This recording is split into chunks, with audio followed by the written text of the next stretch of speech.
Oh yeah, testing. Is the haircut as cool as it should be? I don't want to brag, but my haircut is it's really good. Oh yeah, testing. Is the haircut as cool as it should be? Ouch. It works, obviously. I don't want to brag, but my haircut is really good. Okay, so I think it works. It's safe to say we're live. I hope. How can we tell? It's impossible. But anyhow, what we're doing here since yesterday is recrowning and then polish. Now we're going to polish. So for those of you who have no clue what the heck this is a fretboard, and I started off fret leveling, and actually I started off several years ago with that. But at the time I didn't have any good tools for crowning. Basically what I had to do was just play with flat frets. I could get a really good action, but the frets were flat, which means action is gonna, or intonation isn't gonna be that good. The feel isn't gonna be that good, and sliding isn't gonna be that good either. So yeah, now just a second, let's see that we're live. Now, if you were here yesterday, or if you checked the replay of my live stream, then you saw me accomplish this. It's a mirrored or non-mirrored screen. This is hard. Let's just, I'm going to flip the angle here so you can really see what we're working with before we get started with the polishing. Here's what you're working with, my face. So let's see here. Okay, there we go. This is what we did yesterday. We crowned these frets. So instead of flat, them being flat, they're now round. But they're not perfectly round, as you can see. This is actually the mark for like the safety zone of my fretting file. And that's okay. You can't avoid that. But basically, we're going to get rid of this, and we're going to make sure that the surface of these frets really polished, so that they're smooth and easy to bend. It just feels great. And this is actually should be the somewhat easier step. So it's a shame not to do it once we've taken the time to fret level and crown. As you can see, I'm a little bit lazy, so I left the strings. I plan on reusing these, but I will clean the fretboard up a little bit. And my nails are dirty, but that's okay because I've been hard at work. Okay, so there we have it. This is what we're working with. And I used this tool yesterday for the crowning. But today I'm going to use slightly more traditional tools, so sandpaper. And then I have these kind of rubber files of finer grit. And yeah, that should be enough. Let me just see if you guys are with me here. Okay, here I am. You're so happy to see my face, I can tell. Yep, you're with me. Oh, we got randomness. What's up, my man from YouTube? So as usual, I'm going to be live streaming on YouTube, Facebook, and Instagram, and even a little bit of Twitch. So that means I'm going to have to try to keep track of comments on different platforms. So whenever I look in this direction, it means I'm checking out Instagram, which right now is saying something. Jelski, stainless. No, these are not stainless steel frets. I'm happy about that, though they're nice to play. Stainless steel is really a horror to work with because they're so hard. Stan, what's up? Famous YouTube, shout me out. Yeah, that's what we're doing here. Holy shit. Cool, so we're rolling. So I'm gonna see if I can just, yeah, zoom in a little bit here. Okay, you're gonna want to keep track of, ouch.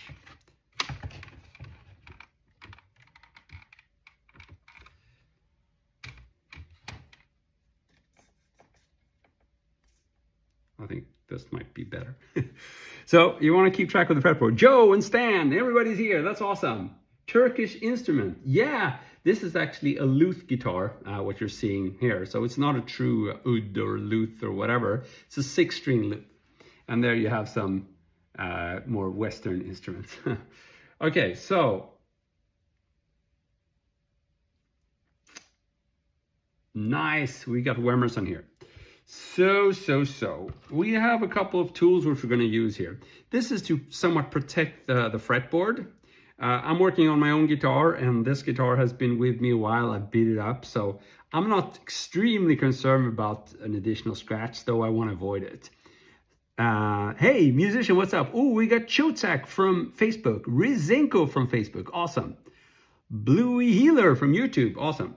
Okay, so this is the first step. We're going to be filing with sandpaper, and that's just to kind of remove the visible imperfections on the surface here. Once we've done that, it's going to be more of a matter of polishing and making them both shiny, but also like more slippery, right? We want to make it easy to bend. We don't want kind of the strings to get stuck in these small imperfections on the surface of the fret wire. So let's do this. It's going to be a little bit more difficult up here because my protection tool is a little bit too wide for this. Can you guys even see this?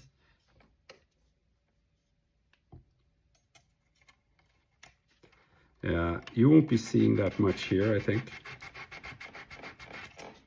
But this is pretty much enough. Yeah. So I'm carefully going to do this without the tool or without the protection tool because I can.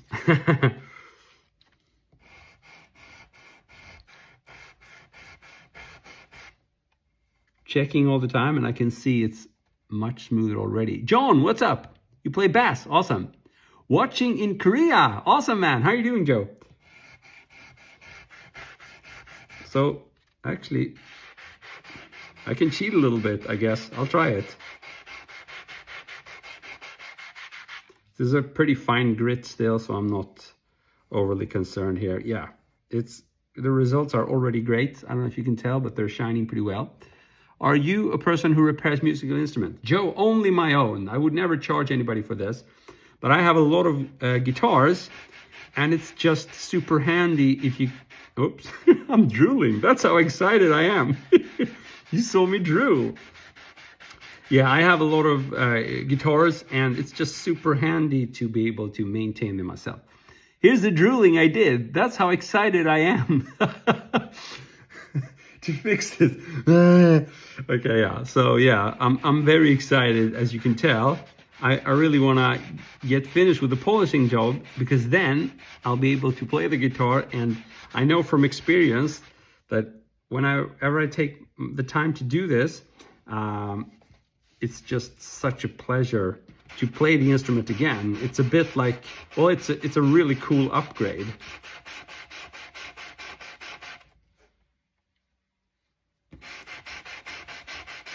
And to be honest with you, I've never done it like this before.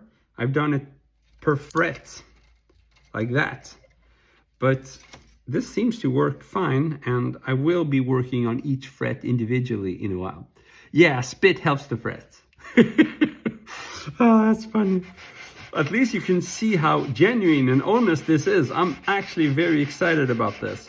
Some people, I guess, could consider this a bit of a, I don't know, cringy, boring thing to do. But to me, improving the playability of my instruments, that's like the coolest thing ever. Imagine picking your guitar up and it just feels a million times better. Wouldn't that be cool?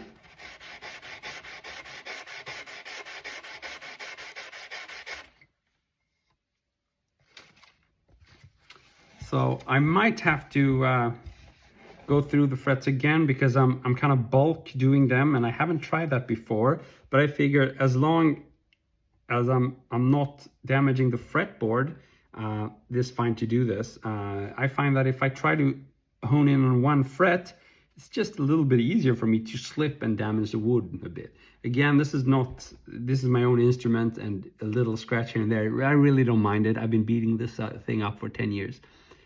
Watching in Belgium, that's awesome, Stan. Yes, this is an Ibanez RG652AHM. Paul, good to have you. Paul from Facebook. Bluey from Australia. That's awesome, man. Joe, everyone press like. Thank you so much, Joe. Okay. So,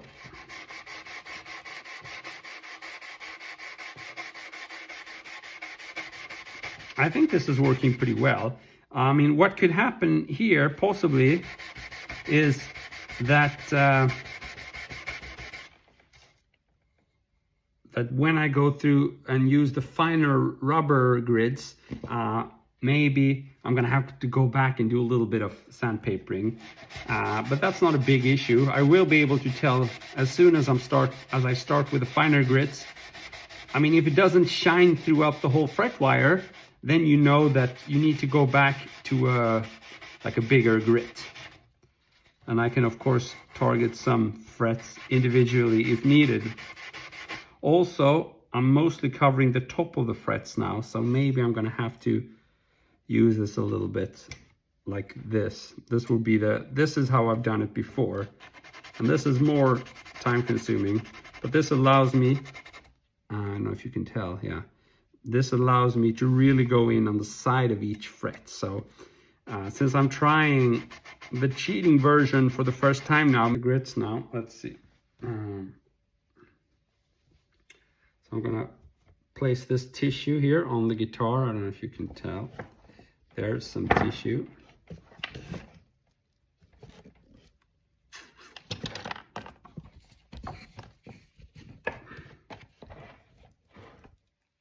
Okay. I hate the lighting here, sucks. That's better, maybe. Okay, so I have 3 grits. This is the biggest one. Place them here. And then we have the pink one and the yellow one. These are pretty used, so you can't tell the colors that well. Wizard necks, yeah, exactly. They're super thin. Love them. Always good to clean up the frets and yeah, for sure. I mean, it's been years in the making. I should have done it a long time ago. Okay, so now here's the part where you can, I wouldn't say damage the wood, but you can make it a little bit dirty. You can scratch it a little bit, basically. Usually you can just clean that away, but that's why I'm using this protective tool here. And it seems to work now. So I'm gonna try to do this per fret basis now. So I'm gonna try all grits on just 1 fret, and then I should be done. But I can tell now that there are some scratches here, and you might not see that, which the biggest grit didn't fix. So I might have to go back to this. That's what I spoke about. To really make it shine. So a bit of sandpaper and then back to the biggest grits and see if it's any better. It's a little bit better, but it didn't really cut it. So yeah, what I did in the beginning was probably just a bad shortcut. And now you can see I'm going back to working on each fret individually. And that takes time. So this is a time-consuming process. And what is Instagram saying about that? Can you play a song? It's been a while since I played songs, to be honest with you. That's what Instagram said.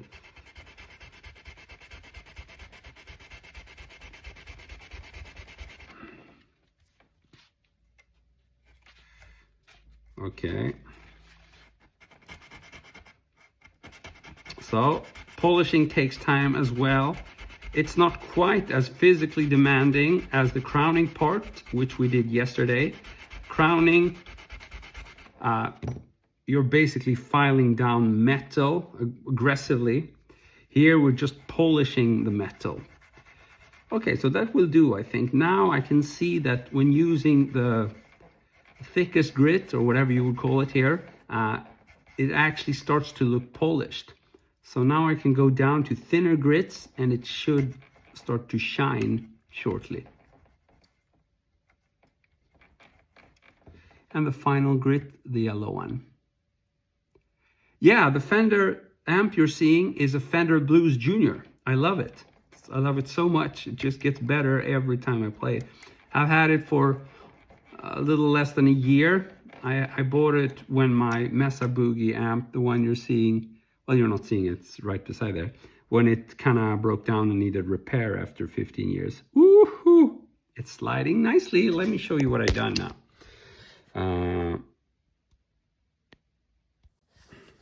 So This is the fret I did, and I don't think you can tell, but I tell when sliding with my finger, it's super smooth. This one, you can actually hear, it makes more sound.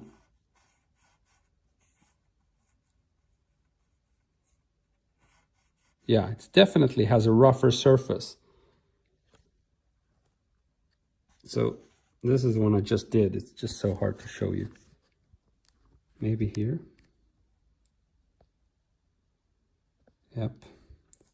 This is a nice one, and this one I gotta work with it. It would be cool if I could show you this angle. Maybe I'll see if I can do that. So just a second.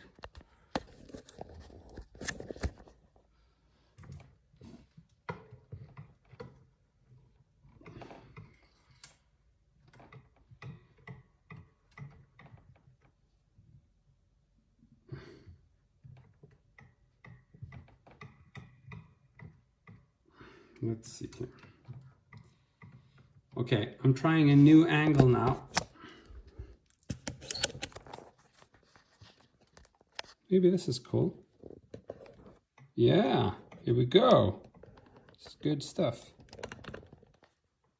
If only my iPhone stand didn't suck, then this would be easier. Okay, but how the hell am I going to get my hands into here? That's impossible. Like that, maybe. Okay, so let's do the second one now, and you can see what I'm doing. Yep, this is a bit better. So here's the thickest grit of these kind of, I don't know what they're called, like rubber tools. I bought them from Thomann. They're not very expensive. I got 2 of each grit, and I still haven't used the second ones. So I have used these for years, and it starts to look kind of bad. It was blue once upon a time. Now it's just dirty. And then the next grit, and the smallest one, and this is the one that really polishes the frets and make them shine. Now, it could work even more if you really wanted these to shine, but this is more than enough for me. These are very nice now. If I can do the whole guitar like this, bending and just playing the guitar is going to be awesome. So,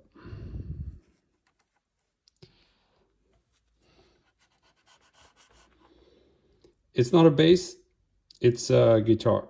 Joe, very cool to see you enjoy my work. Alvin, thanks so much, man. Mr. Gallio, thanks for digging it.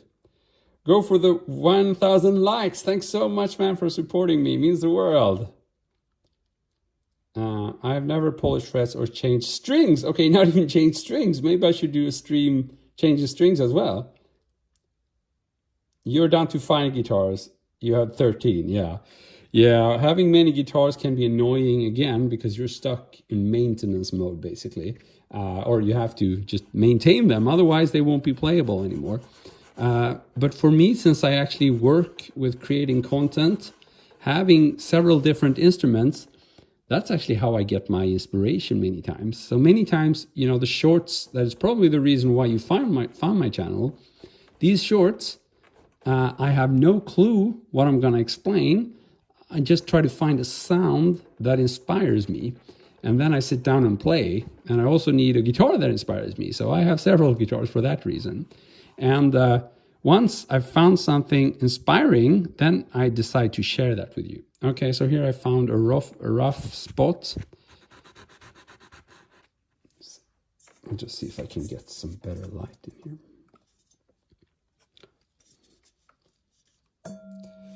So yeah, I found a rough spot on the fret, so I want to fix that with a sandpaper before polishing. Yep, we're good. Now go back to the polishing grits.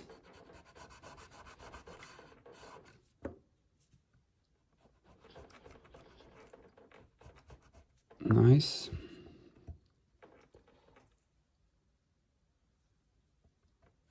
Okay, so we've almost done 3 frets. This is progress, and I'm just trying them, and I can see my fingers sliding pretty effortlessly here, and that's good enough for me. Okay, first 3, that's awesome. Let's do number 4 now. Is this for looks or better sound? This is for better sound. Or actually, the very last part now, the polishing, no. Yes, in the sense that if making vibrato or bending is easier, then you're going to sound better. So in that sense, for sure. But the step I was doing before, crowning, that's for sound for sure, because if you have flat frets as a result of fret leveling them, these flat frets will have problem with intonation, right? So if you concentrate the contact point between the string and fret to a very small area, you're going to get more precise intonation. Of course, provided your guitar is somewhat decently built. But if you have an Ibanez, you should definitely be fine. So, but the final part, polishing, I would say it improves vibrato and bending. You can do that more easily. And then, of course, there's this kind of secondary effect, or however you want to call it. If you're inspired by having really nice, shiny and slippery frets, if that inspires you when playing, then of course that's going to have an impact on what you play, and it definitely will have a musical impact. But that's going to be from, person to person. Some people maybe don't care, they just want to play their 4 chords and they're good. But for me, when I slide around the entire fretboard, having really shiny and slippery frets, just that alone makes me feel differently about the guitar I'm playing. So I would definitely say it's a musical thing. Okay, I have to be a little bit careful now, because if I touch the fret I just did with a sandpaper, then basically I'm going to have to redo the polishing. So that's why it's not ideal to do both the sandpapering and the polishing at the same time. But I have a few dots there that refuse to go away. These, I don't know what they are. They could be the result of the strings. I'm going to have to work a little bit with this area, because it's at the top of the fret. I will feel it when bending here. If it were a little bit on the sides, it wouldn't matter as much, but here it's on top, and it's like, what's the word in Swedish? Is ett hack.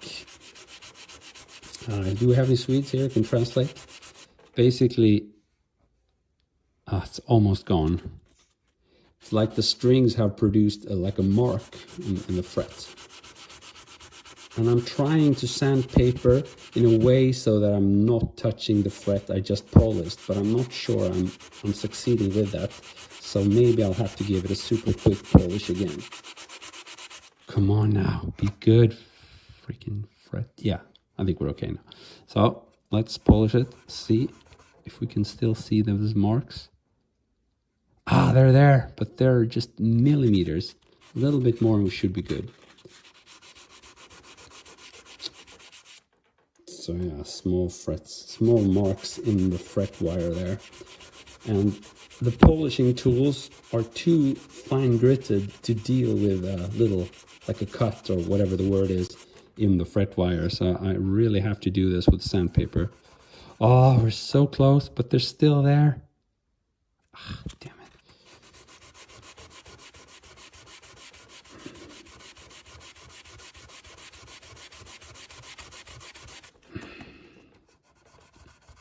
Now, well, I can't feel them anymore, so I guess that's enough. Let's see if the previous fret is okay.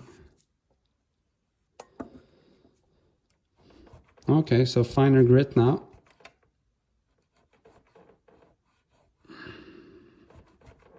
A dent in the fret wire. That's probably the word I was looking for. So it's like a little dent in the actual fret wire. Okay, let's see what you guys are saying. I have an old Les Paul. Yeah, it probably needs this. If you had a bad guitar neck, I just order a new and change it. Ooh. That's not necessarily going to give you a good setup, just replacing the neck. Because chances are you're going to have to work a little bit with the angle of that neck. And if you're not comfortable at all working with guitars, just ordering a neck and you know, putting it on is not a guarantee for success, I would say. And plus, that's an expensive way of fixing what might be a relative easy problem to fix, or at least a cheap problem to fix. Because even on your new neck, there's a big risk or chance that you're actually going to wear down the frets a little bit, and it's not going to feel new for that long. So polishing or investing a little bit of time, because this is not very expensive. I mean, these tools, like, I don't know, maybe $10 or something on Thomann. Just investing a little bit of time and even less money in understanding how to do this actually is a great way to ensure that your frets and playability of your instrument is top notch. Even if you have bought an expensive instrument new, chances are when you played it a bit, the frets aren't going to feel completely new, unless you buy a guitar with stainless steel frets. Those guitars usually have fret polishing that lasts for much longer. Actually, stainless steel is amazing if you ask me. But if these were stainless steel, I would have a very big problem working with them because it's such harder material. Doing this kind of fret work becomes a pain, and just easily, I would assume, doubles or triples the time you have to spend doing this. Am I happy with this fret? No, I'm not. There's a dent here as well.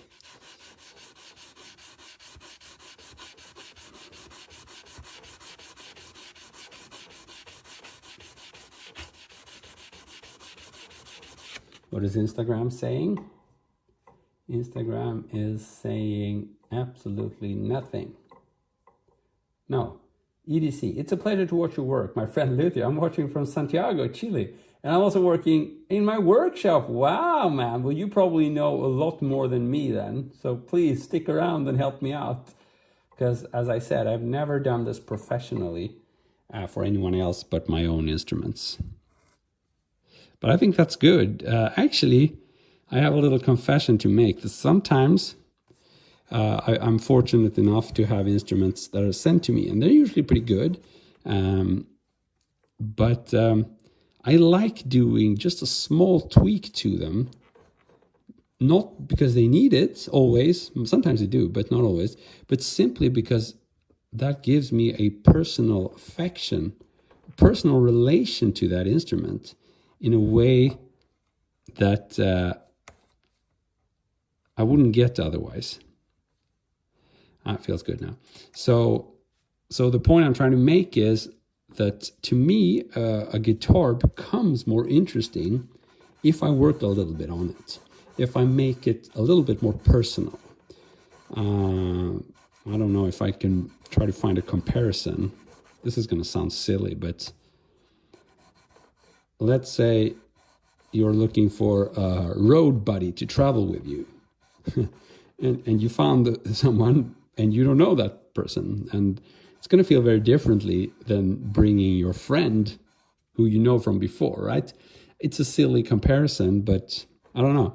Just to tell you that when you play a guitar, it's a bit like embarking on a journey, musical journey.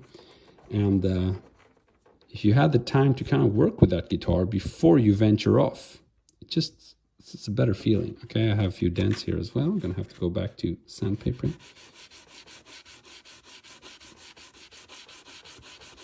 So I don't know if that makes sense, but that's how it works for me. And the cool thing with that is I can basically grab a pretty cheap instrument and then I do some amateur Luthering on it. And even though improvements might be minimal, just the fact that I've worked on it, you know, that's me that has worked with it, all of a sudden gives me that personal affection, and the guitar becomes so much more valuable to me, even though probably I didn't, maybe not even increase the value. Maybe I decreased it. Who knows if I messed up a little bit, but usually I don't find myself messing up. It's just, yeah, like small improvements that make slight improvements to playing and sound, but it makes a big improvement to the personal connection you make with your instrument. So again, just investing this time in an instrument for me is super valuable. Yeah, I think that's good enough. So 1, 2, 3, 4, 5, 6, 7 frets now. Feel good? What are you guys saying? Ibanez RG652, that's right. Piet, I'm not talking nonsense. I'm speaking from my freaking heart. Oh, okay, so you're speaking about someone else. Sorry. It's expensive, but I had a guitar tech do it. Yeah, exactly. It is a little bit expensive. Hello, Master. Yeah, we got my man Sayori here. What's up, Sayori? Sayori is one of the old timers in my live stream, so it's always good with a name that I recognize. I hope you're doing good, Sayori. And if I'm not mistaken, you're actually one of my subscribers or supporters on YouTube. And that, of course, means the world to me. The fact that you're ready to support my work. And yeah, it just makes me very happy and proud. So thanks a lot for sticking around here, Sayori. It means the world for me. Okay, so do we have any dents? I don't know. There's a visible dent there. Can you see that? Let's see if we can get rid of that. I couldn't feel it when sliding my nail over the fret wire, so probably doesn't matter. But if it's super visible, it just doesn't feel good because I know it won't be shining as much as it could afterwards. Let's try it again with the polishing tool. Yep, and that fixed it. And probably wasn't very deep, that's why I couldn't feel it. Just see it on the surface here.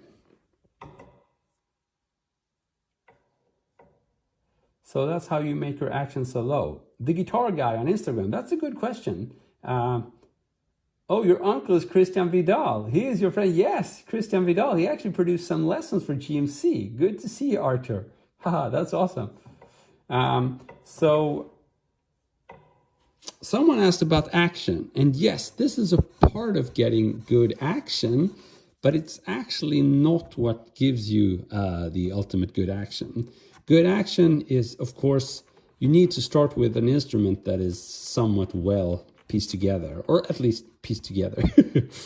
And then what you can do once you've done the usual, adjusting the string height and the truss rod, if you've kind of optimized that and you're still not happy, then you probably have one or two or maybe more offending fret wires or frets. And what I mean by that is a fret that sticks up higher than the other frets. So basically it prevents you from lowering the string action further because that single fret is giving you buzz. And if that happens, the solution is to level that fret. You can do kind of spot leveling, which is what I did yesterday with these kind of diamond tools. The first step is, of course, to determine which fret needs to be leveled, and for that purpose I have a fret rocker. If you're interested in that process, you can just watch the 2 live streams from yesterday. What am I doing now? I'm an alpha male, and thinking and doing at the same time is difficult for me. I'm just kidding, of course. Or at least about the first part. So if you want to get a low action, then you need to level the frets. You oftentimes, if you didn't buy a very expensive instrument that has been plecked already, or where, but even if you have an expensive instrument, if the neck is moving, which it usually does after a year or two, then you might have to do fret leveling anyway, even though it was expensive. Now, of course, these days, you can also buy a guitar that has like I think it's called like a caramelized neck. Is that it? Basically, they've cooked the neck to prevent the wood from starting to move in 1 or 2 years. And that's very smart, but it's also a bit more expensive. If you have such a neck with a good setup, then chances are you might not need to do fret leveling.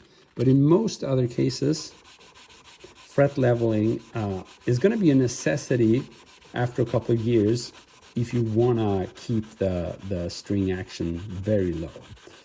And that's because of the simple fact that wood is a living material and it's moving. And that's something we discussed at length yesterday. when I started these live streams off, we spoke about the fact that most necks actually get a couple of high frets where the neck meets the body. That's usually where it happens, and it's definitely been the case with this guitar. And actually, all my other guitars have had a problem there. So I would say 100% of my guitars, and I've done this for at least 10 guitars, 10 have all had a problem, or the ones that have had a problem, it's been where the neck meets the body. You know, so if it's a Strat, maybe that's going to be like, I don't know, 17, fret 15, 17. You know, it depends a little bit on how the guitar is built. I have this freaking area here that just doesn't want to... maybe we need thicker grit just for this.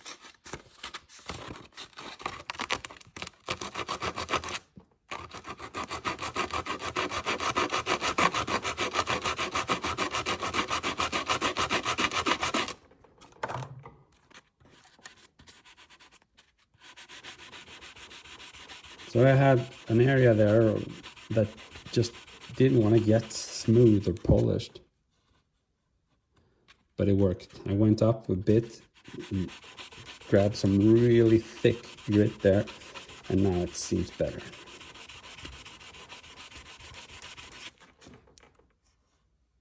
Yep, but we also have it up here. So this was a problematic fret. And again, these are the frets where the neck meets the body. So I don't think it's a coincidence that these are obviously the ones that had most fret leveling applied to them, and which might explain why they are full of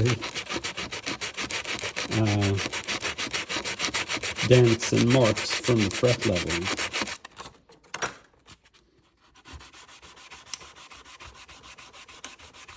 Okay, let's see now. It's getting better, I think.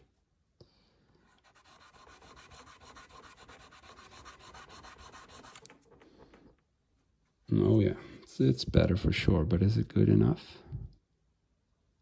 I can't really feel any inconsistencies, but it doesn't feel perfect yet.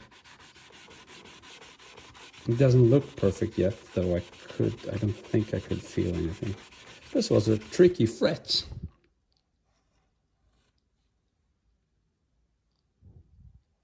Let's do a little bit more here.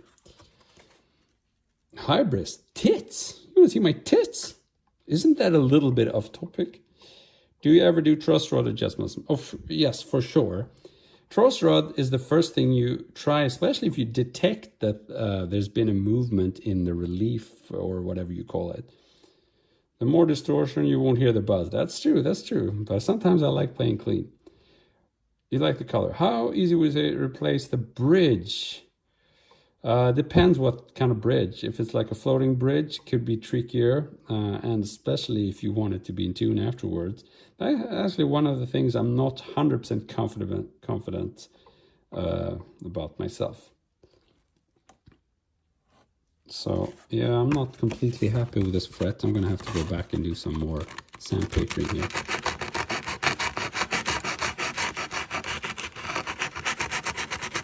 This is a very what's it called? Big grit, thick grit. It's not fine, and that usually takes care of the problem, but you have to spend a bit more time polishing afterwards, because you basically created several new kind of micro dents in the fret wire as you work your way with this. Let's see. This did it. Very tricky fret.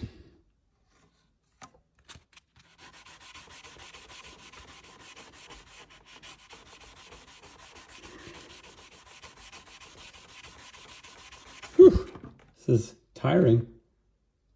Maybe I'm going to have to take back what I said about this being less physically demanding than fret crowning.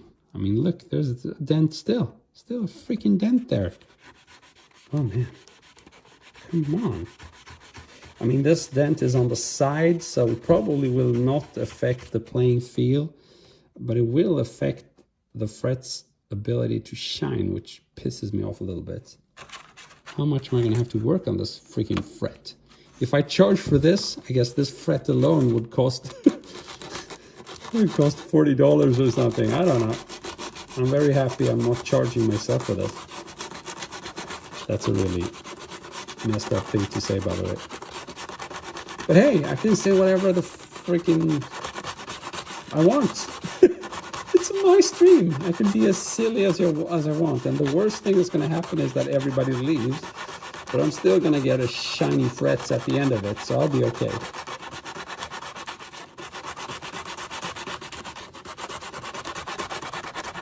Come on now, freaking fret. I'm tired of you. I shouldn't have to work like this. This is pretty extreme. Come on, freaking fret.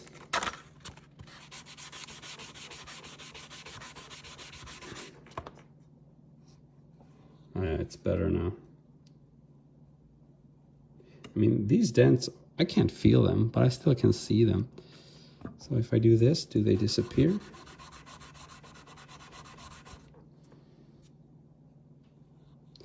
Yeah, I guess they do.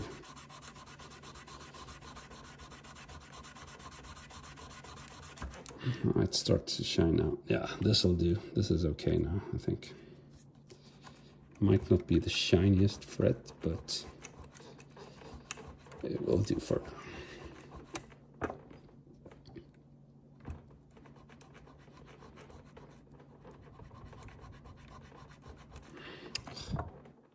Yeah, it looks pretty good after all.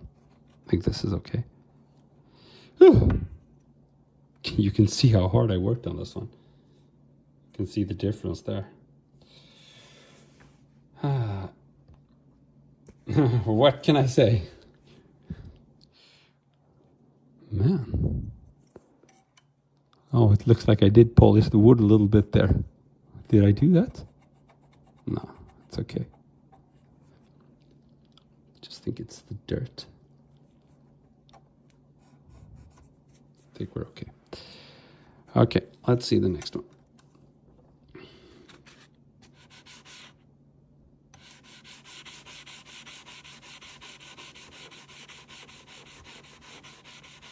So if you were very worried about the wood, you would probably tape the wood first. If I were working on someone else's guitar, I would definitely do that. But now I've done this in a whole bunch of guitars, and I would know that the worst thing that can happen is a little bit of a scratch on the wood. But for me, this is much about, you know, getting the job done so I can start producing videos for you. And in my videos, nobody cares if there's a slight scratch on the wood. It doesn't affect playability. And I mean, many of my guitars have like a work in progress scallop job. So, and that's basically carving out the freaking wood. So if there's a little bit of a scratch in the wood, I really don't care. But I wouldn't charge anybody for this and just give them back an instrument with lots of scratches. It just doesn't feel very professional. But I don't think I've done any scratches yet, so I'm good.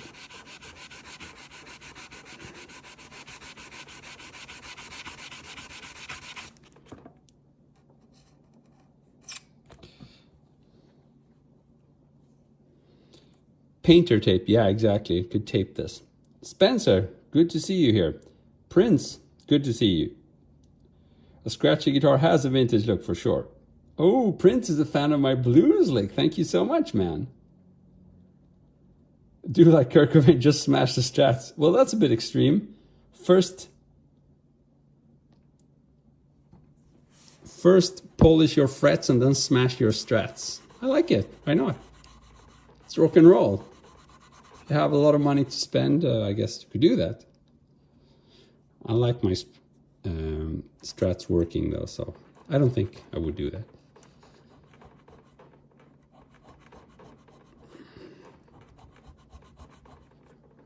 Nice. It's shining. Very cool. Like it a lot. Hello there. Can't show you my face now, but I think you're better off without it.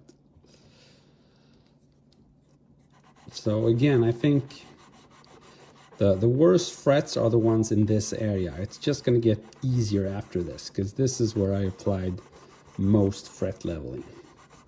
And this is also the area I had to crown for longer and harder, basically, just because these frets have had lots of leveling done to them.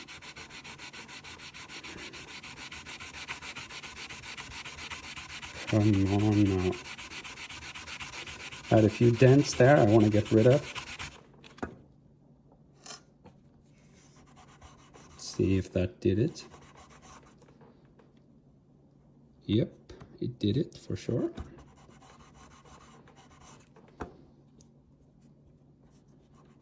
So if you're new to the stream, these rubber files, or whatever they're called, 3 different colors, and that's because they're different grits, and you would start with like the lower grits, the bigger grits, and then you go to the finer or higher grits, which is this yellow one. It has been yellow, now it's more of like a dirt yellow, because I use them a lot. Much love from the Philippines. Thank you, Prince. Exactly, the gaming advice. When you love your job, that's when you're having a good time working. Is there a name for your tool to cover the bridge? To cover the bridge? You mean this tool? I don't know what it's called. No, this is a pretty standard thing. You can find it just to protect the fret wire. Maybe someone can fill me out there. I don't know what the name of this tool is. But if you search for any big web store, or on any like big web store for guitar stuff, and you search for like fret polishing or polishing tools or fret tools, guitar tools, this kind of thing is going to come up for sure. And this fret was also pretty denty, with lots of visible and feelable, if that's a word, dents. And that doesn't cut it. If you can feel the dent, then you got an issue. Then you have to sandpaper it down. Because if you can feel it now, you're definitely going to feel it when bending. And I'm not done yet. It's still pretty scratchy here.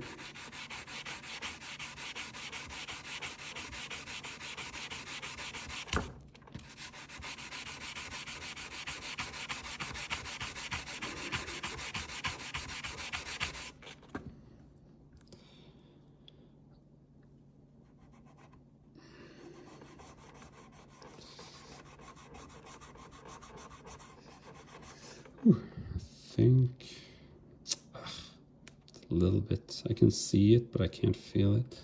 What is Instagram saying about this? I have a great content, man. Do you have a workshop in Stockholm? No, I don't have a workshop is the wrong word. I just have a little section of my home studio dedicated to doing this stuff.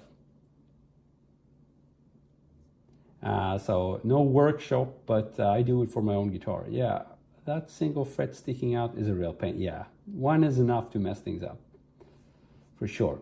Great comments from Instagram there, by the way. So yeah, I guess I'm gonna have to work a little bit more on this.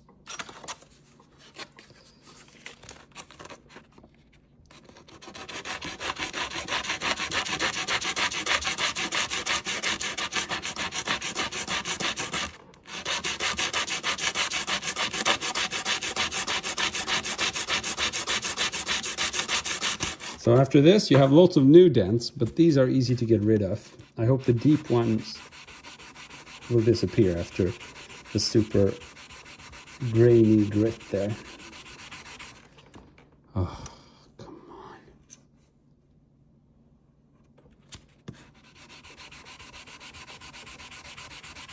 on. Lots of small imperfections in the fret wire here. Just have to work harder. Come on now. I'm just going to try this and see. If this is only visual, I can live with it. But if I can feel it, we got an issue.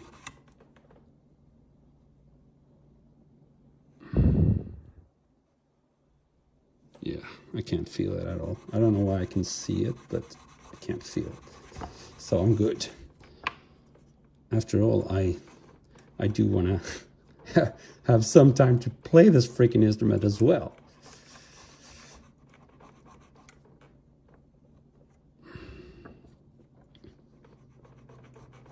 Okay, it's shining. I can see the dent, but I can't feel it, so I'll be okay. Yep. What are you guys saying? Yeah, Alien, you're probably right. I should wrap this one around the block. That's a good suggestion. And I have this block as well. I think I could use for that. I wasn't planning on using the 100 grit, but that's a good advice. Does this help with the guitar's intonation? Yes, crowning the guitar helps. If your frets are flat, your intonation won't be as accurate. Oh, Herschel, you were here yesterday. That's awesome. Yeah, it's going good. Now I proceeded to the polishing parts. We did the crowning yesterday, so I think it's moving forward well.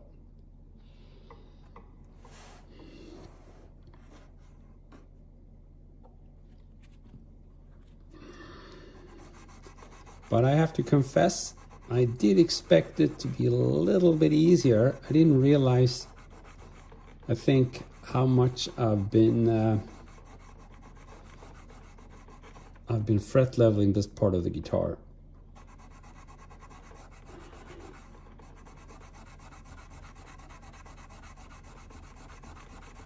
This is looking good. But I can feel something here. Yeah, there's a problem here. I can feel it with my nail. I can't see this one, but I can feel it. And it's just like the nail jumps a little bit there. Actually, I think this one is going to be hard to remove with anything but thick one.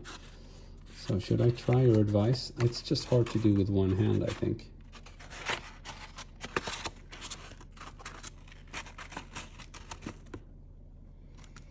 Yeah, this, I don't know, doesn't give me, I actually didn't like that when I do this. I know the exact area I have to work with here.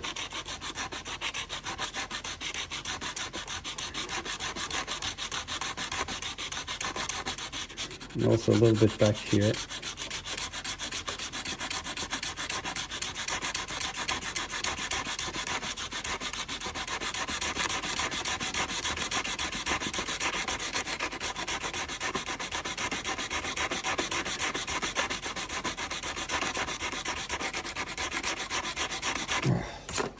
Let's try, see if there's an improvement. So I don't think you can see this at all, because I couldn't see it, but I could feel it. Yeah, I think that solved it. Awesome. Can't feel it at all now. Very good. Whew. Okay, let's polish a little bit.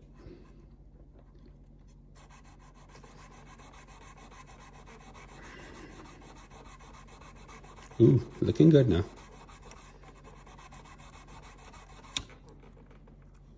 Very nice.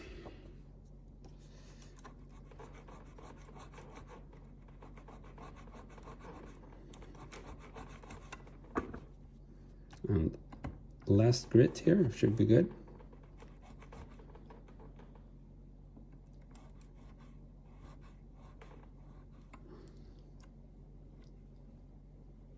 Very nice. There's a visible grit here, but I can't feel it at all. I don't know if you can see, there's a little bit of a grit, but that's fine.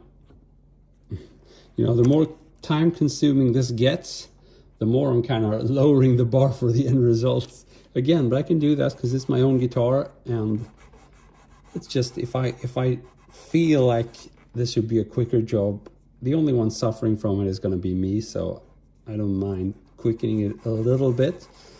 Of course, when I started out, my goal was to have them shiny all over, but now I realize that if I can just get a really good feel, that's going to be enough.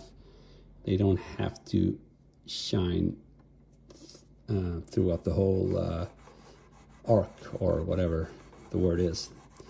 as long as the top surface where the string contacts is really smooth, that's all I need for my bending.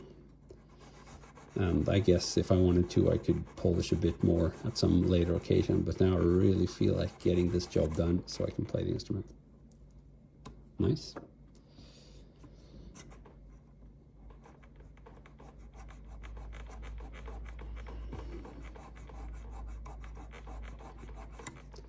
Shinier for sure.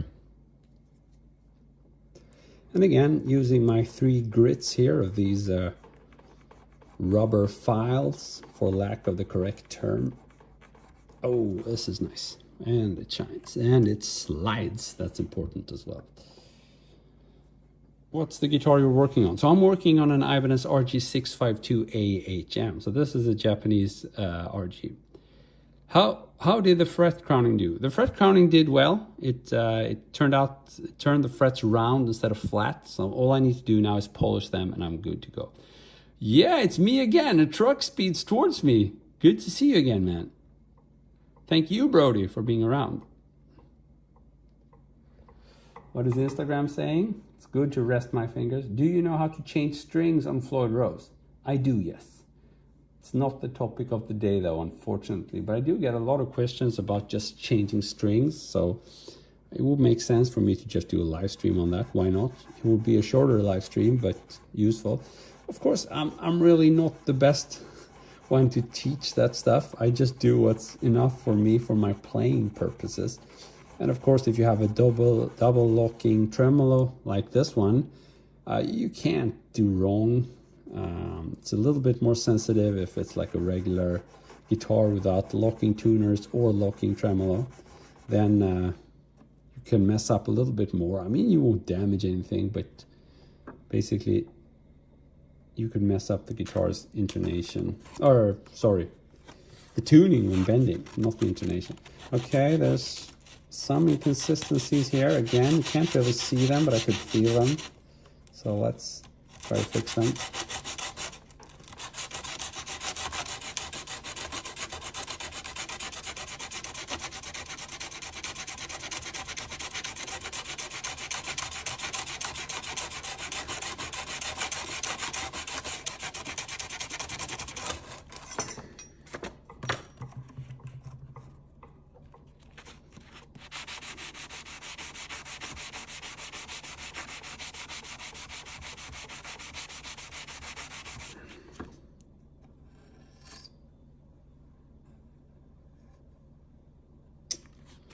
I don't know, a little bit better maybe, but I'm not sure.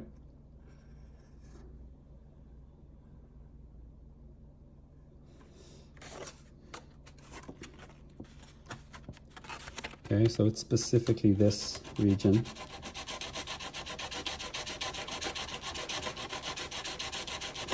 Come on, frets. You can do this.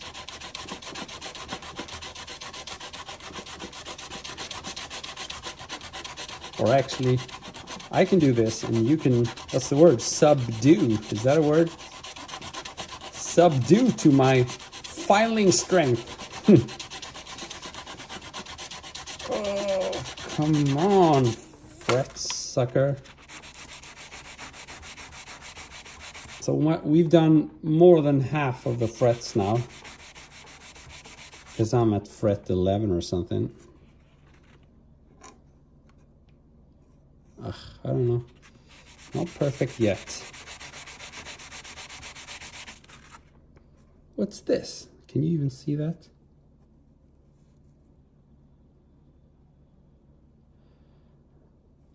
Chris, what's the hardest part of the process? The hardest part is knowing when to give up. Because I realized these frets won't be perfectly shining, and I can live with that. But again, I cannot live with having some kind of dent that you can actually feel when bending, because that would feel like a fail. Even though sooner or later the bending at the expense of the string is probably going to wear down the rent, but you won't get that super slidey surface. So this feels good, but there's a visible dent here, and that pisses me off. Just a little bit more, and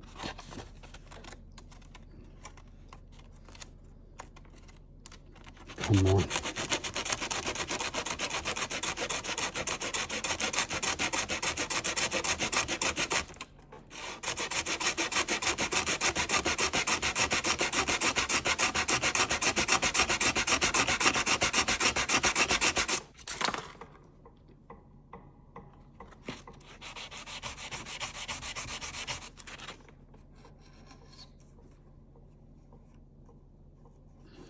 Yeah, it's because the dents are a little bit on the side. They're not on the top. So you see them, but you can't really feel them. And that's when you start thinking, should I even bother fixing this?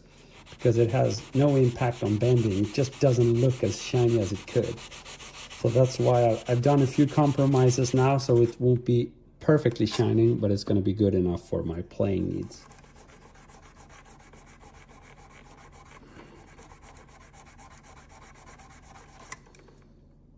Yeah, this is nice. Now it's sliding nicely and I can barely see the dents. So I'm gonna be okay. I'm gonna survive. I will survive.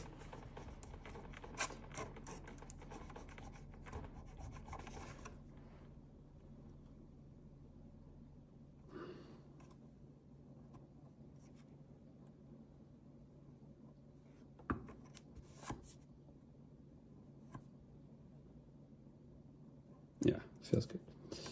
Whew. Do a backflip. Can't do that. I'd die. Weird how an animate object is part of his life. That's too tricky for me. Brent Hardenberg. You have to consider I have a Swedish rock and roll brain. You can't say such complicated things to me. Especially not when I'm doing something else. Because that's requiring too much of my ability to do simultaneous stuff. What would you say? Yeah. So what is Instagram saying? Instagram is saying absolutely nothing. That's fine, I guess.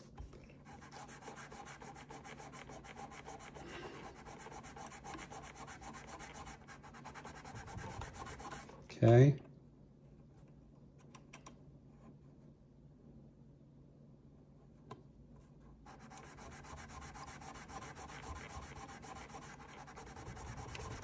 Oh, nice. We're getting there. And like I said, I do expect it to be easier at the bottom frets because those have not been leveled a whole lot. Almost not touched.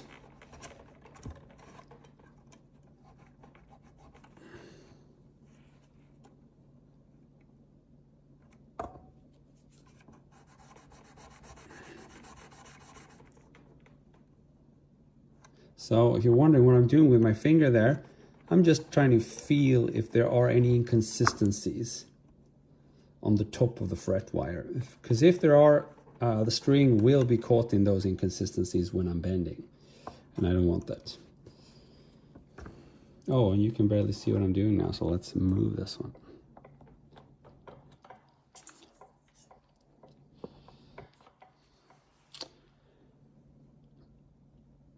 Gibson or Ibanez, is that what you're asking? In Spanish, perhaps? I like both. I love Gibson. It's a shame they're so expensive. Will you treat the fretboard with oil before restring? No, the Dude, I won't be treating it with oil. Because it's already, what's the word? Lacquered. So oil is for non-lacquered necks or fretboards, where you usually like a dark or like a rosewood fretboard. If you have a maple fretboard that hasn't got lacquer, sorry for not knowing how to pronounce that word, then it's probably already been oiled, and you only need to do it once with like a linseed oil or something like that. If you have a rosewood fretboard, then usually you're going to want to apply lem oil or that kind of thing once in a while. I don't know if I'm happy with this fret. No, I'm not happy because I can feel the freaking dents.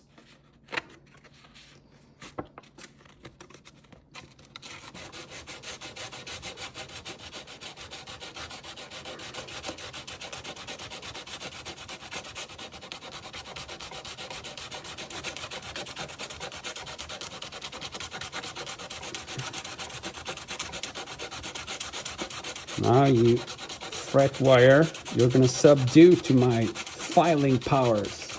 Come on, fret wire.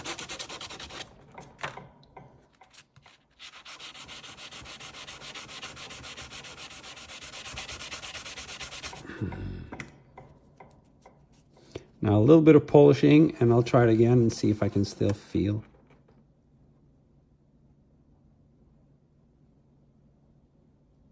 No, I think we're good.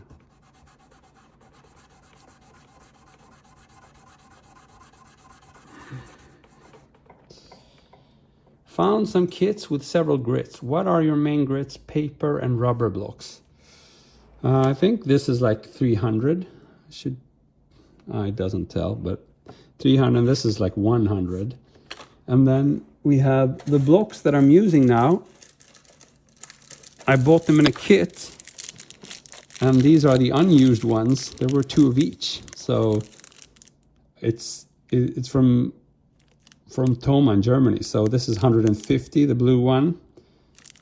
And you can see these are not nearly as dirty as the ones I'm using. And then it's 400, so 350, no, sorry, 150, 400, man, getting tired. 150, 400, and then we have the thinnest one, which should be 1,000. But these can't be compared with the grits of sandpaper because it's a different material. This is like rubber-like, and it's good because I think with these it's not very easy to mess up. You know, you're definitely not going to wear down the frets. You're only going to polish them, and that's why when I find a deeper dent, I have to resort to the sandpapering because these rubber tools are very safe. Oh man, this is fret 7. It's taking quite some time, I have to confess, but it's okay. I would be more stressed out if I didn't have you guys with me. Now at least it feels like I'm being social. I can't get playing time, but I can get some social time, so it's like a dual use time. No, I can feel issues there, so let's go back to sandpapering.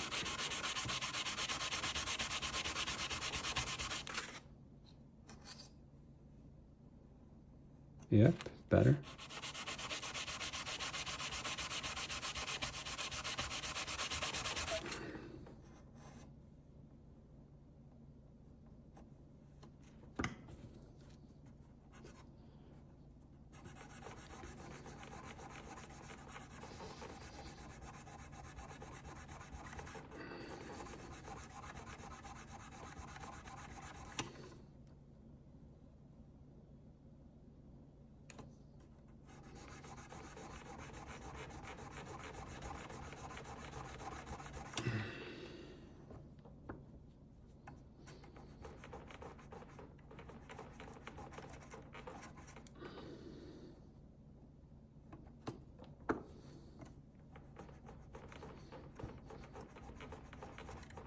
Okay, good. Fret number 7, somewhat done, I guess. No, that was fret number 8. No, it was fret number 7.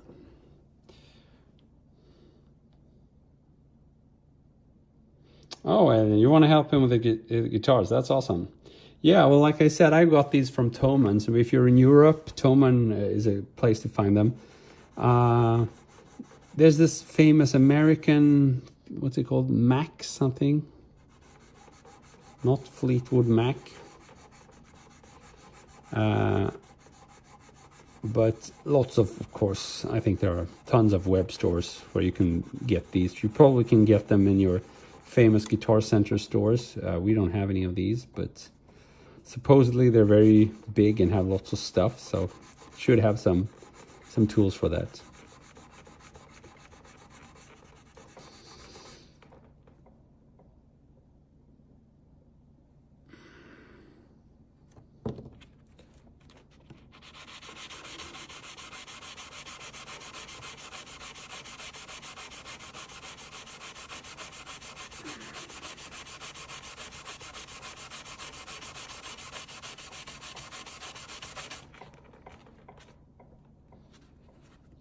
Let's try again.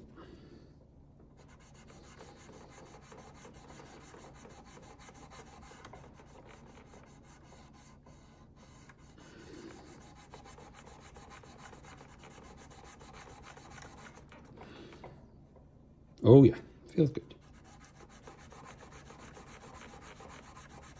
So there we go.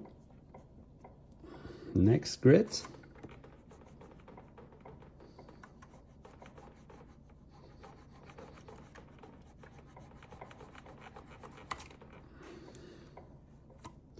And last grit. So now we are truly done with fret number 7. Fret number 6.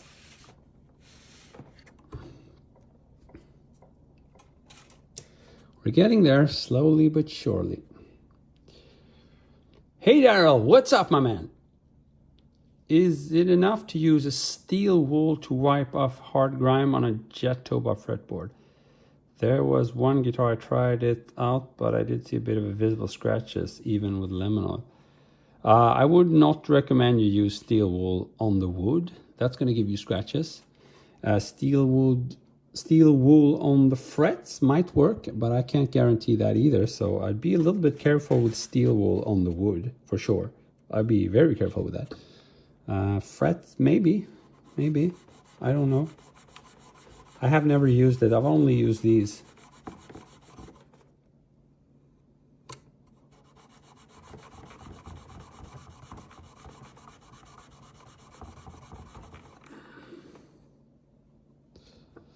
So even if they're not perfect now, at least they're going to be very round and somewhat shiny.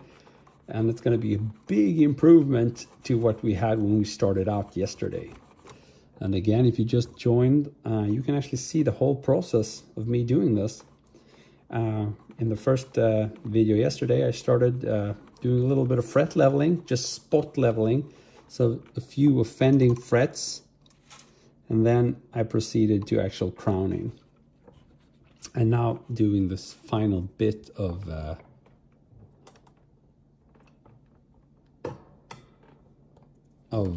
polishing before we're done.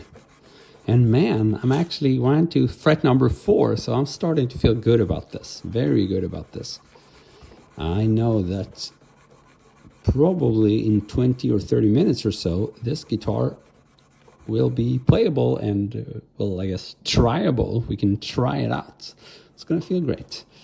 I mean, I've played this guitar for almost 10 years, I think.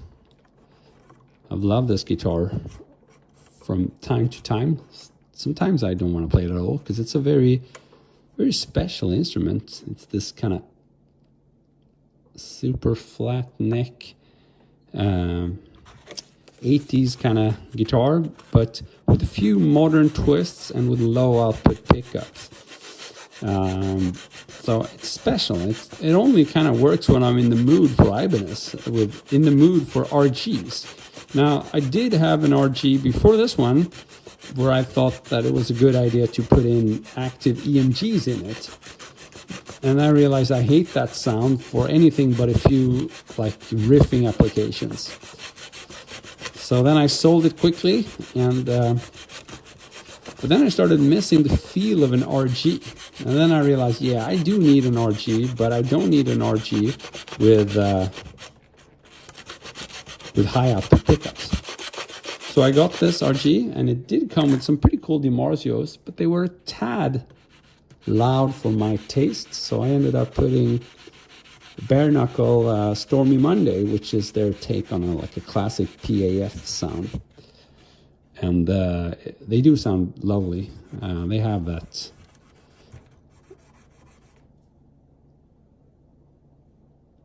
dynamic attack, which works for rhythm metal stuff as well. Okay, so turned out fret number 4 was tricky. I was hoping all these bottom frets to be super easy because they haven't had a lot of leveling applied to them. But I was wrong once again.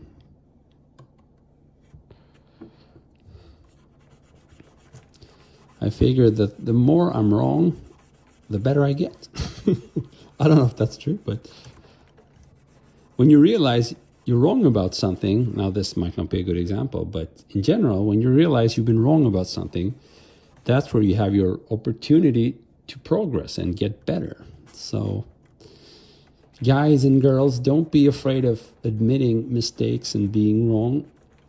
It just means you're on the path to more insights and to higher skills. That would be my, piece of advice, which absolutely nobody asked about, but I still said it because it's my stream.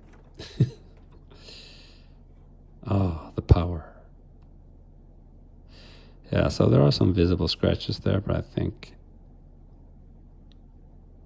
I can't feel them, so I think I'm okay. Okay, fret number 3. Man, we're getting there. Why, alias, I don't understand why you need to apply steel wood. I don't know what a Jatoba fretboard is, but if it's any standard or maple or rosewood fretboard, I don't see a need for applying steel wood. I mean, you can usually just use a wet cloth. That doesn't work. If it's a rosewood fretboard, you can first soak it in lamp oil and leave it for a couple of minutes, and then you can start working with just a cloth on it, and that should be enough. Ooh, this does not feel good.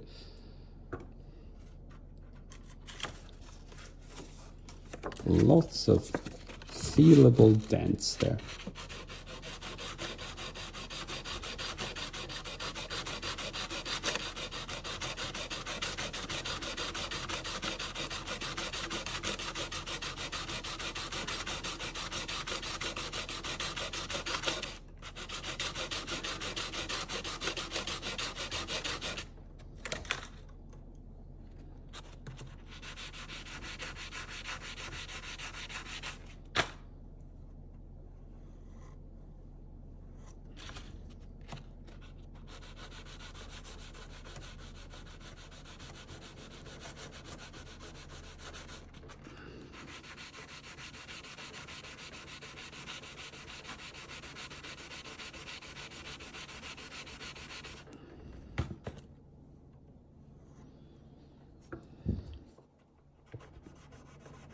Okay, let's proceed to polishing. Maybe I don't know. Did I?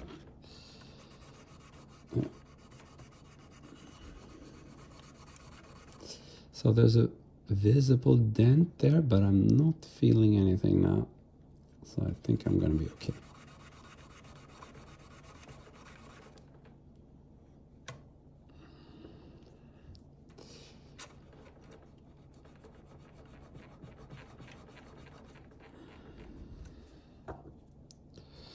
Final grit, and we're done with fret number 4. We're approaching the final destination.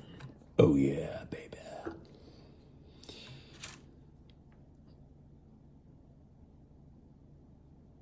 For some reason, when I dive the tremolo a bit, the G-string tuning goes a little bit flat. But when I put it back up, it goes back in tune. Yeah, that's a classic error or issue. I'm assuming you have it set up floating and the string doesn't quite go back.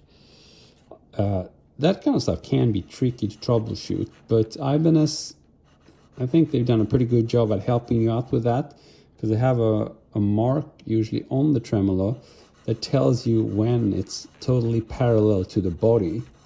That's the number one thing. If it's not parallel to the body, it's going to be messing with you. Now, if it is parallel to the body and it's double locking and you're still having issues, it's a little bit trickier. Again, the parallel to the body thing, it's absolutely necessary that it's parallel to the millimeter. So if it's not, then you should check it on both sides, so high and low E string. But if it's still giving you issues and it's double locking, then there might be an issue with the knives on the tremolo or something. That kind of stuff I find personally a little bit tricky to deal with. I would probably hand it to a luthier, simply because I can't say I master the art of tremolos in any way.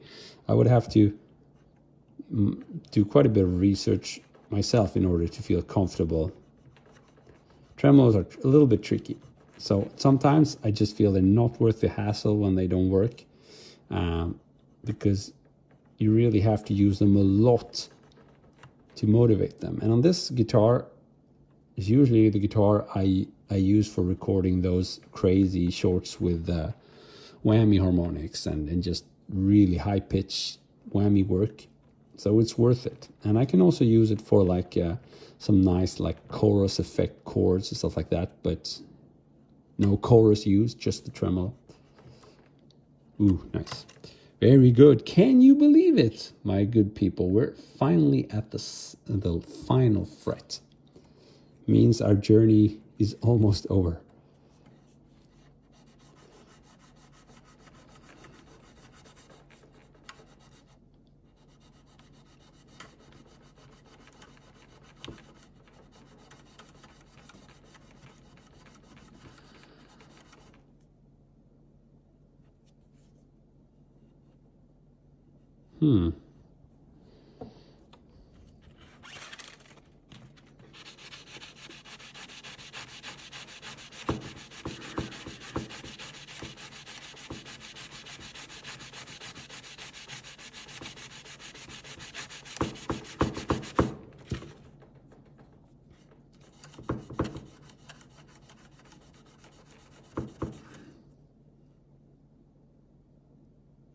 Yeah, doesn't feel good there, unfortunately.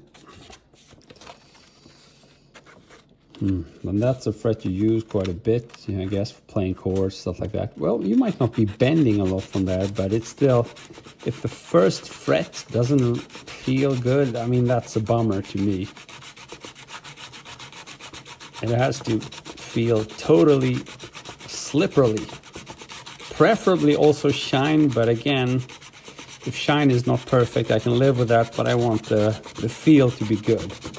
And here there were some dents I could actually feel, and it just pisses me off, especially when we're about to be finished with this.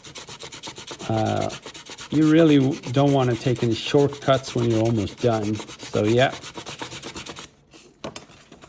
we're gonna get you good, fret number 1, even though you're trying to slow us down.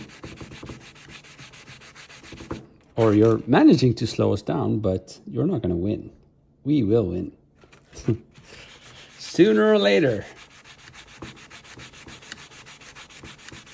Man. Let's try it.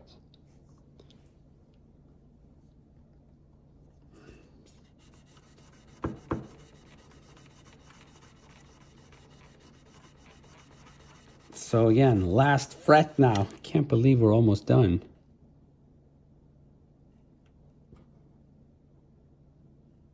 It's just the final bit.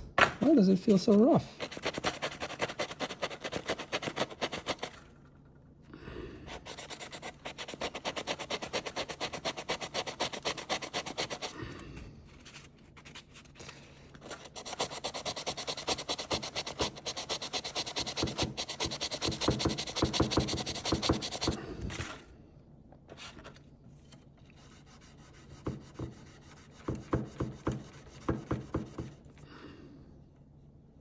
Okay, I think I fixed it now.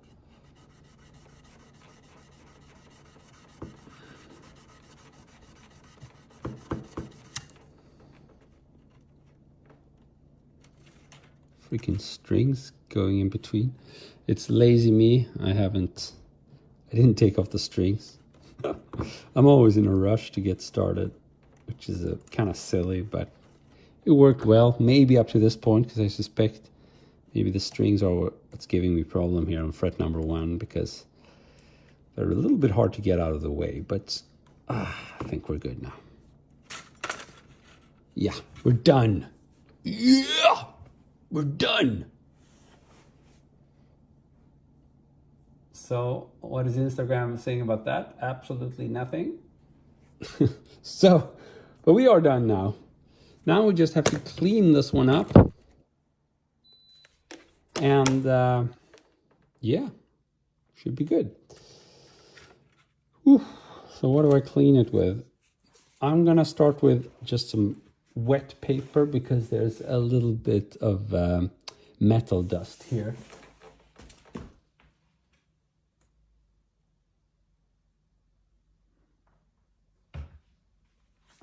And maybe there's a better option, but the reason I don't want to take a dry cloth is because I don't want to, you know, sandpaper that dust into the wood.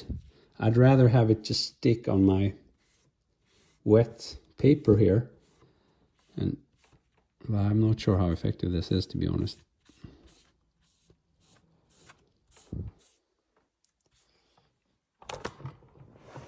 Maybe we can change the camera angle here to get a bit of variation. You get to see my lovely face. Here I am. Whew. So how long did this take? 1 hour and 26 minutes. Yeah. A lot of time, but it's also very cool. Oh, so much dirt to remove here.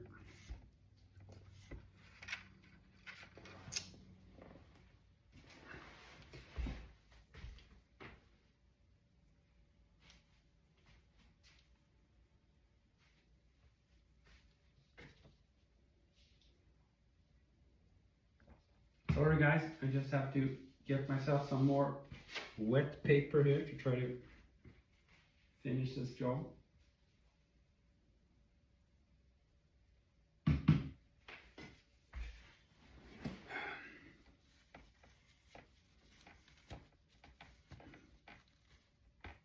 You guys even see that?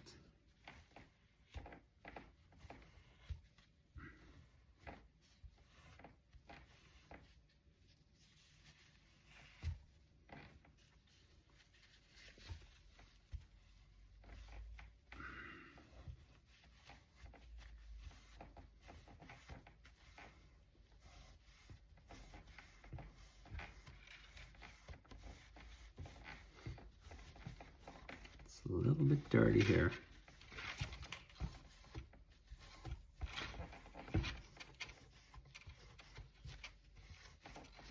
Yeah, I actually think this is also going to be probably a bit more time consuming than I had anticipated.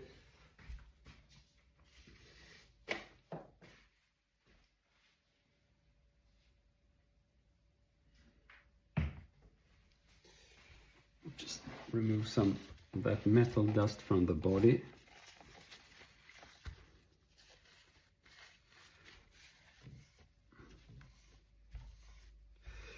But the good news is that these frets are shiny and slippery. That's going to be a joy to play over. Sexy Ivan is not going to lie. It is, it is. I love the turquoise color.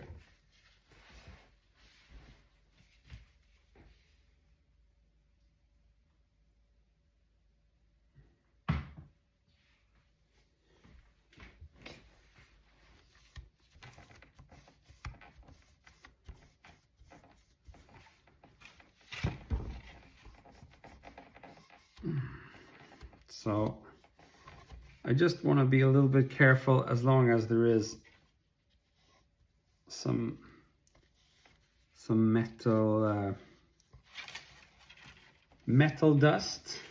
As soon as there's no metal dust, then I can just use a cloth and apply a bit more pressure. But I'm just worried that when there's metal dust, I might have to, if I apply heavy pressure with a cloth, it's gonna be almost like sandpapering the wood because you have those metal particles.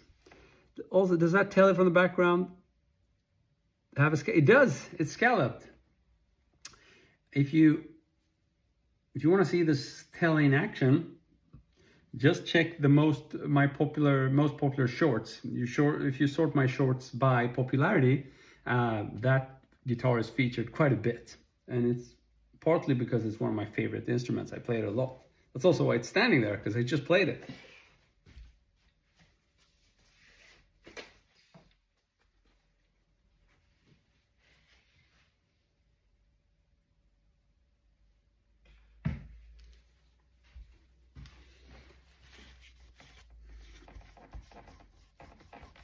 Okay, so if you just tuned in, I'm done with the polishing. I'm done with the crowning. I'm just trying to clean this fretboard up so I can put the strings back on and play this guitar. That's what we're doing right now.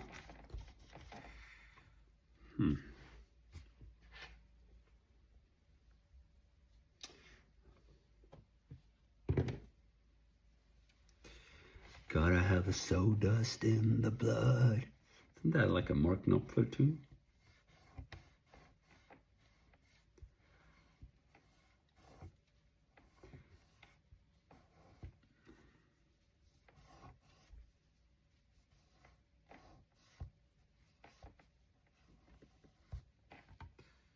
Yes, you can see the dirt I'm removing.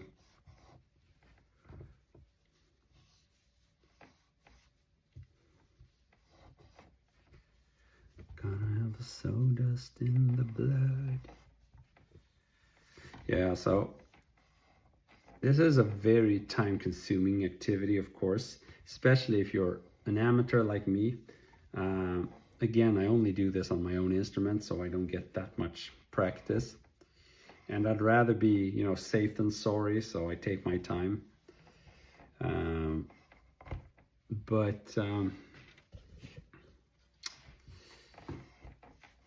I usually do this, well, it's been like a school holidays here. So I've taken a few days off, and both to hang with the family, or hang out with the family, but also just to do stuff that I normally wouldn't prioritize. And this is one of them. Because it's so time consuming, I get stressed by attempting to do this during weekdays, normal weekdays. So I usually do it when I have a bit more free time. Now, of course, this is part of my job, I guess you could say, because the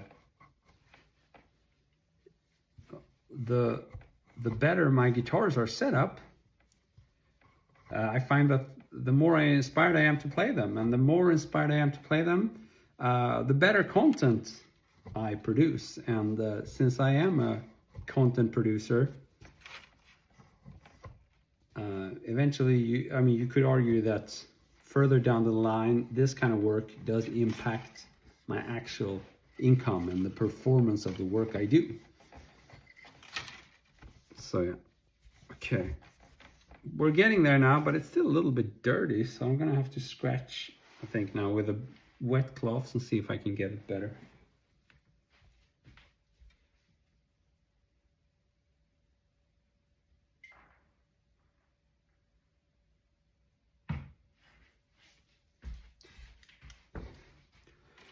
Come see the big flame.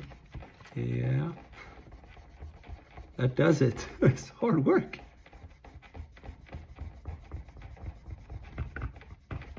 Man, it's really dirty guitar. Super dirty guitar. I don't know if I can use some kind of cleaning liquid. That's the question we got before, and I couldn't really answer it because typically it's not needed on a treated fretboard like this.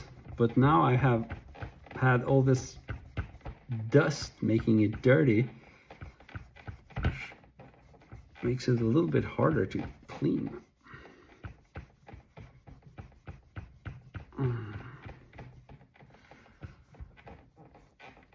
And I'm making all these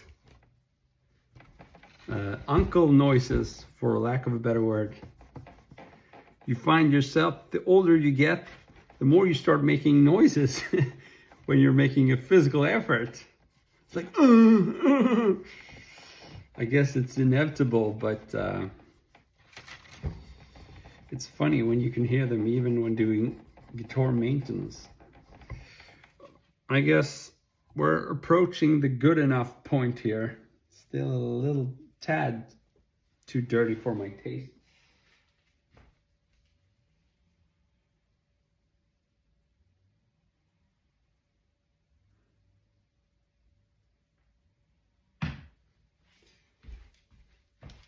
But again, I want to remind you that once I'm done with this, I'll be able to play the freaking guitar and get the actual fruit of my work. My hard work, or our hard work, I should say. And of course, whenever I get to recording my next videos with this guitar, hopefully you will also be able to enjoy the fruit of my work. That's how it trickles down to you guys.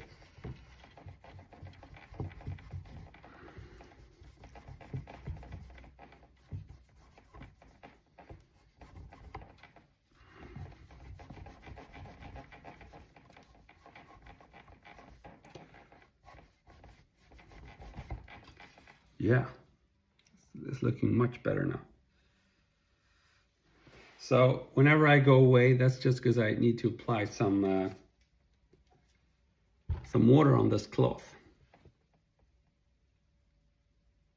I know it's not a 7-string, the LTD, it's my 6-string. It's called MH1000, and it's deluxe because it has lots of bindings and stuff like that.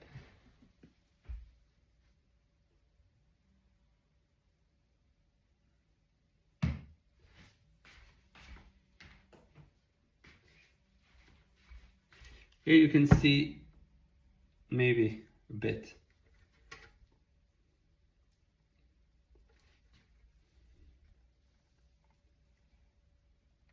The binding.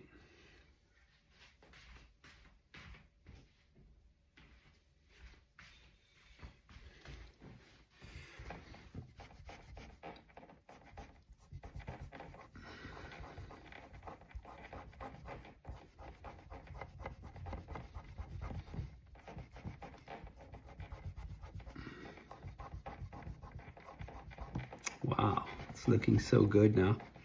It's getting clean and you can really see how shiny those frets are. I'm gonna give you a zoom in on the frets before we end this session, or before I put the strings on.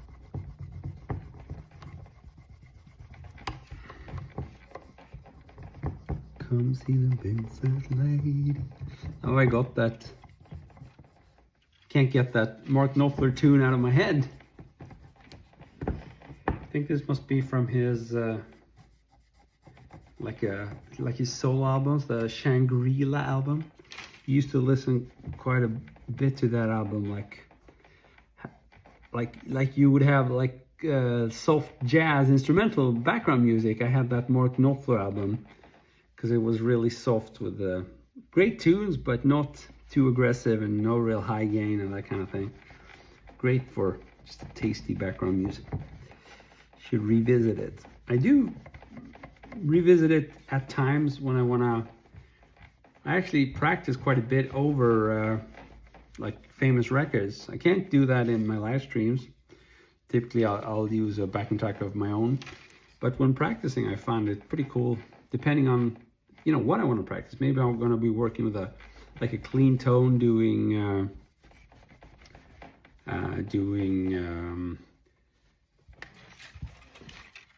like hybrid picking stuff. Okay, nice. I could work on the edges, but I'm not overly concerned with that because it's decent. But these frets feel great now. Let's see if I can show you.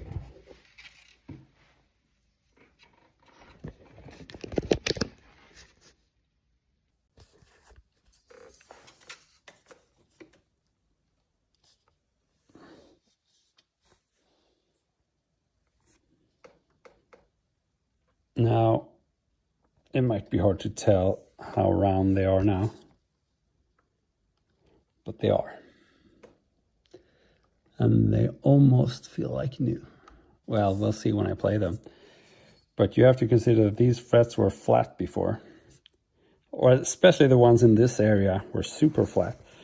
Because again, that's where I applied most of the leveling.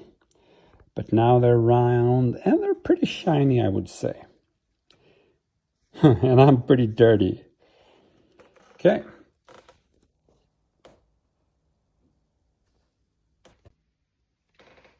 So let's string this guitar and let's play it. Maybe we can even plug into the amp. Whew. Just gonna remove a little bit of that stuff laying around here. Where's the black? Oh, there it is. The black towel, which I use for softening the surface a little bit under the guitar. Let's see if these poor strings have survived. Again, too lazy to take them off. If I were a pro, or if I was trying to give you pro advice, this would be a definite no-no, because I still have to open them up now. So I could have done it from scratch, or I have to open up the locking mechanism anyhow now. So it's just silly I didn't do it before, and it would have simplified my work a little bit. But I was excited to get started, and I'm a noob as far as maintenance goes, so I didn't do it the proper way. Let's see here. We have one of these drill bits.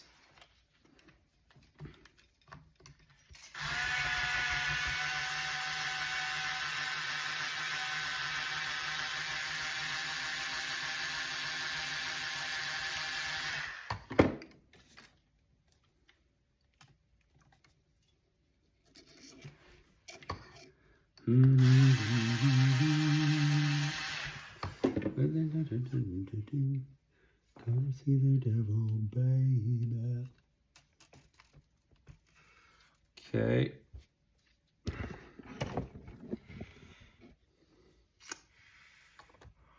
hope I won't mess. This is the part that scares me a little bit, because you have those somewhat sensible knife edges. And it would be better if I had one or two strings still attached to this tremolo. But obviously, for obvious reasons, I can't polish the frets if the strings are on. So now I'm stuck in a sensitive situation here. But as soon as I have one string on, and we're approaching that point, it's going to be a little bit easier. I wish you could see what I'm doing now, but the angle I set up was so freaking bad, you can't. Okay, so let's put a little bit of tension on here.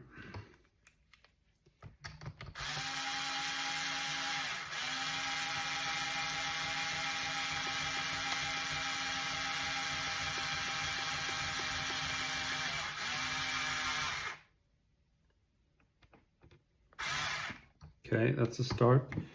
I'm gonna maybe grab the D string or something just to help balance that tremolo a little bit, because as you might know, it's resting on the knife edges, and yeah, I want to be a little bit careful with it.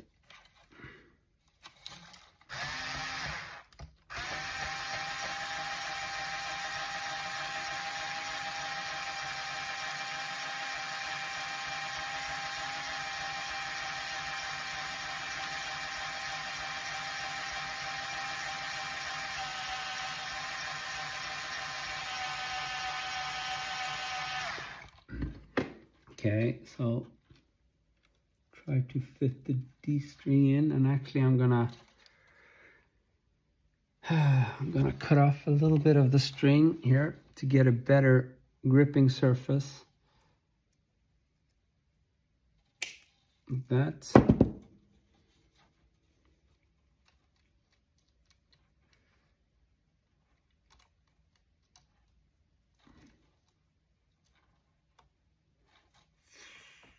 Okay. Now let's tighten the screw so that the actual, what's it called, the clamp or whatever, the clamping block actually squeezes that de-stringing gets a hold of it. Okay, carefully release it. Be careful with those tremolo knives. And let's tighten here.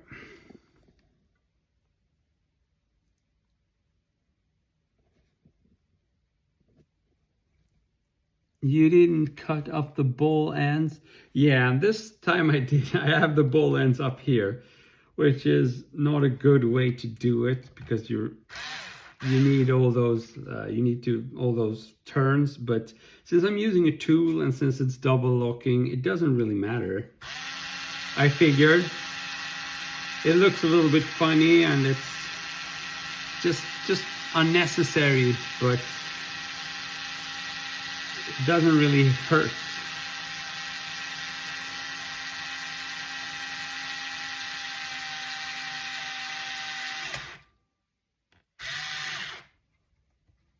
Okay, great. Now we have 2 strings trying to hold the tremolo in place. I'm gonna go with the G string next, and then we should be a bit more safe with the tremolo knives there.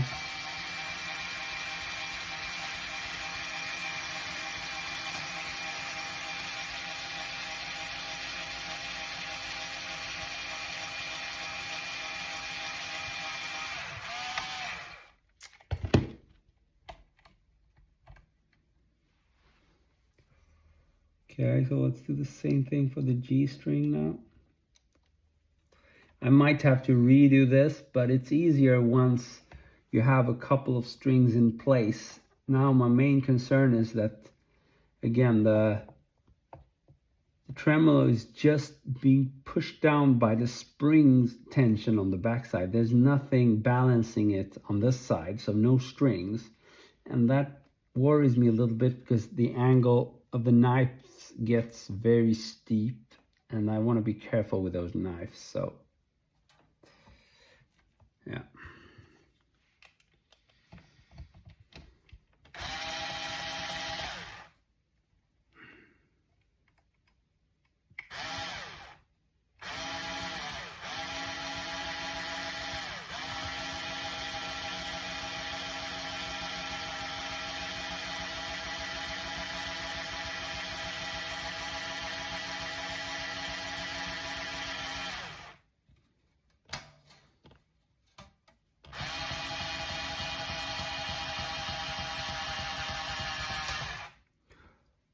Okay, it's better now. We have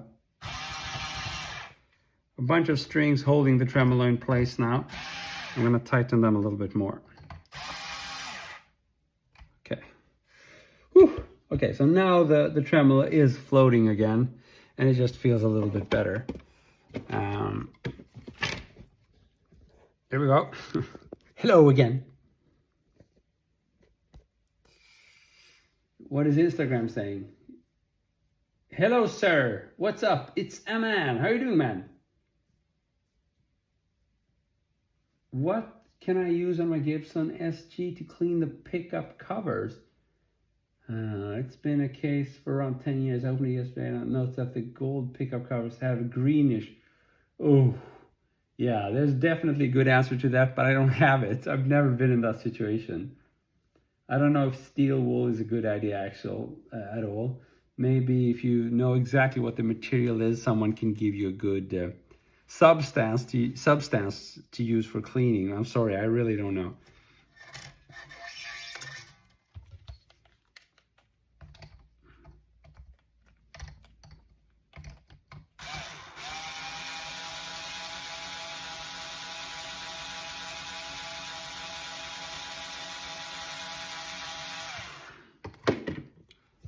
Again, let's attach it to the tremolo. And again, now it's floating and this part is so much easier now.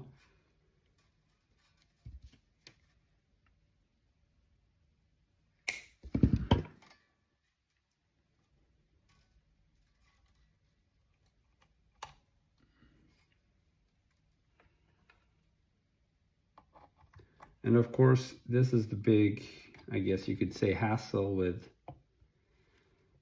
this kind of double locking tremolo system.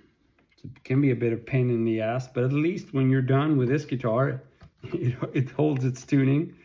Some guitars, you have to work hard and they never stay in tune anyway when you use the tremolo.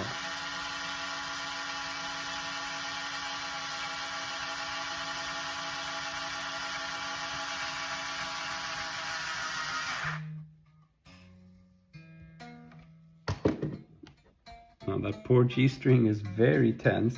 Gotta let it go a little bit here.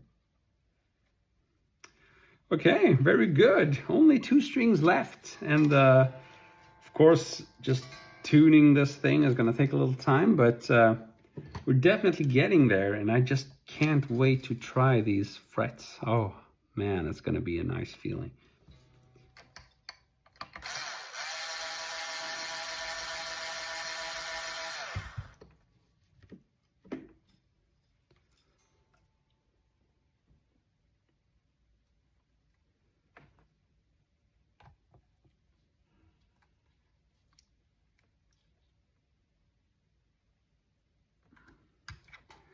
So there you can see the tremolo. I don't play metalcore, so I couldn't tell you, but I do like the bare knuckle boot camp pickups, which is their like cheaper entry pickups. I'm not sure, $100. Yeah, maybe that they could qualify. Check them out. I think Boot Camp, they're available for metal and vintage, but I only bought their vintage stuff. I like low output pickups. I don't like high output pickups, typically, at least not extremely high output pickups.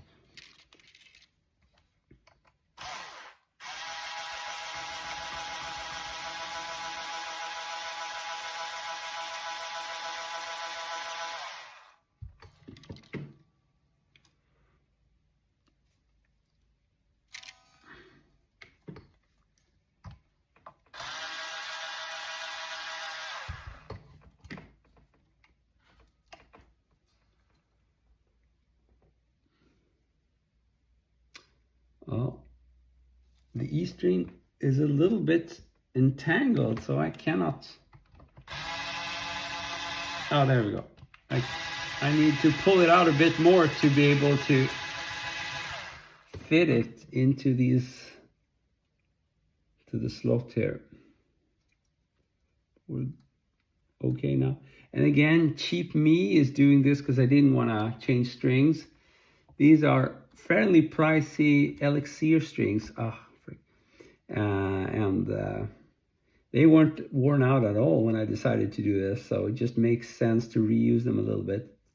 And actually, I think that next time I restring this guitar, I will be putting in 08 into this guitar, and that's gonna give me a whole other issue here with rebalancing the springs and the tremolo.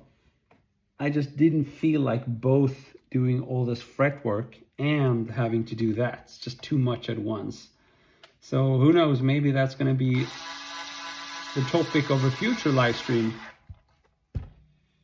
where I try to swap string gauge. It can be a challenge.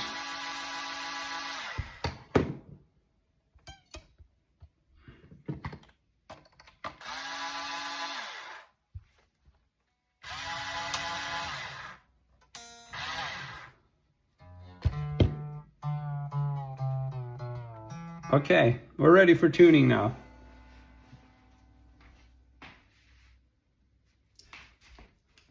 Whew.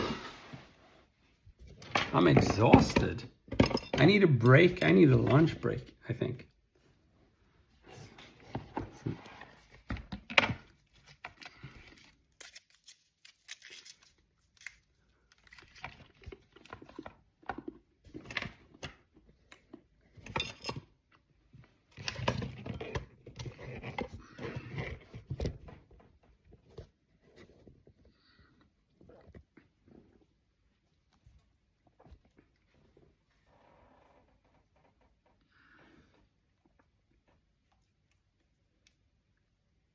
Okay, let's tune this thing now.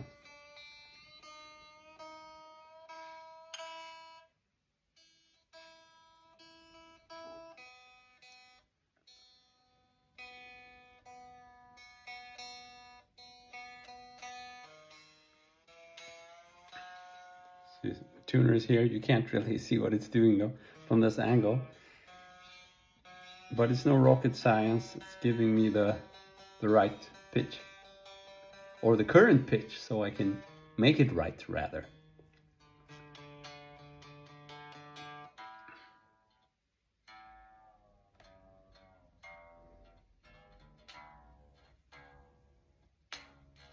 This is a freaking A string.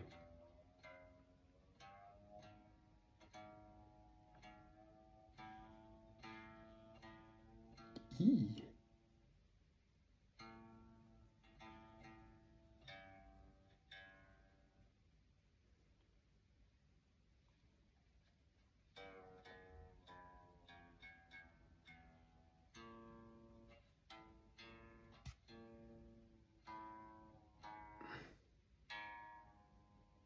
What has gone wrong here?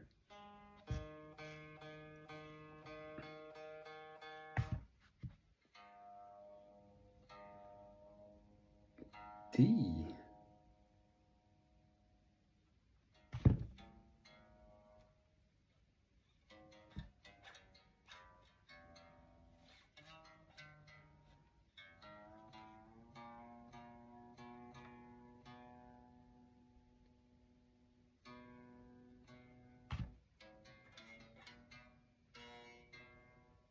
I'm too tired for this stuff.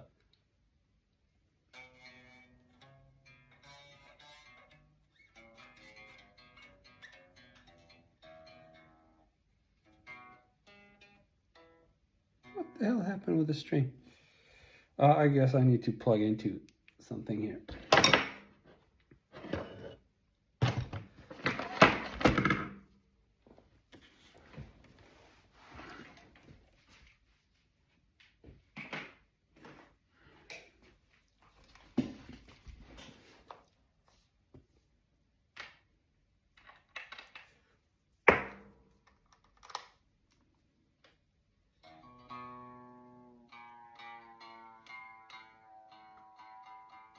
There we go.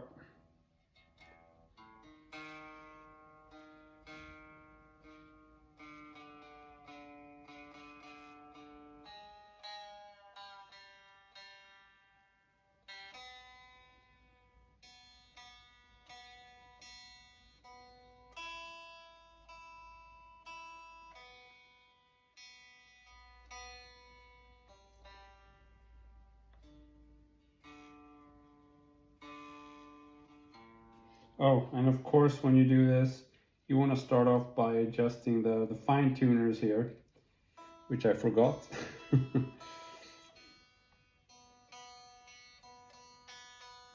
Tuning, always the most exciting part of playing guitar.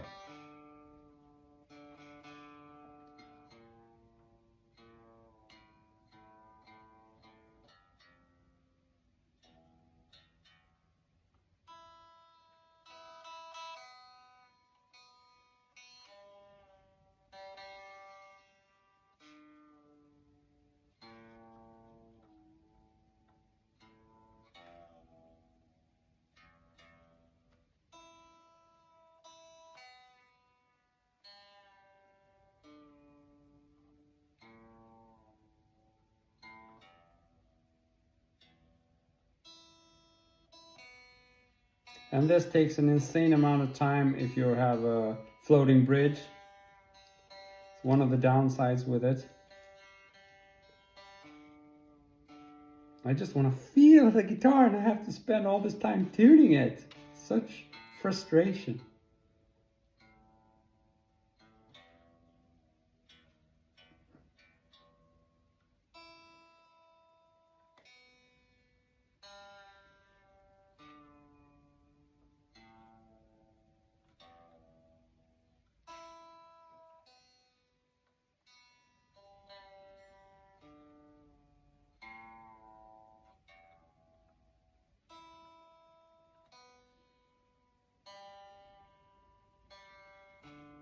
I'm too tired for this stuff.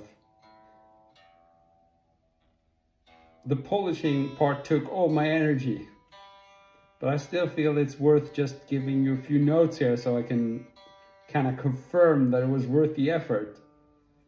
And to do that, I really have to tune the guitar. Oh, we're getting there.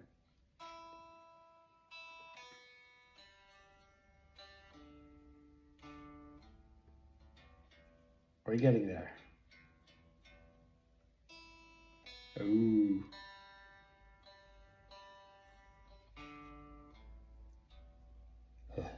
Okay, we're good. Now let's just tighten these.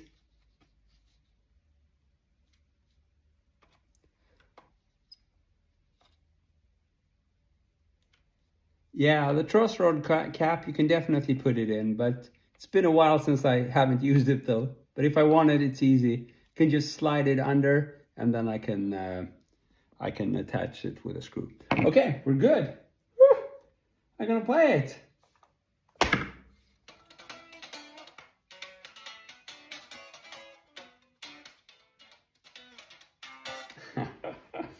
Even my phone is exhausted. It's complaining about the battery. So I'm gonna plug it in now, or I'm gonna plug some power into my phone now. Do let me know if this increases the hum. Yes, this is a Prestige. Oh yes, the truss rod cap. Are you gonna? Do you have a Les Paul? I do have a Les Paul Studio. Yes. Okay, now, grab myself a pick and dig into this.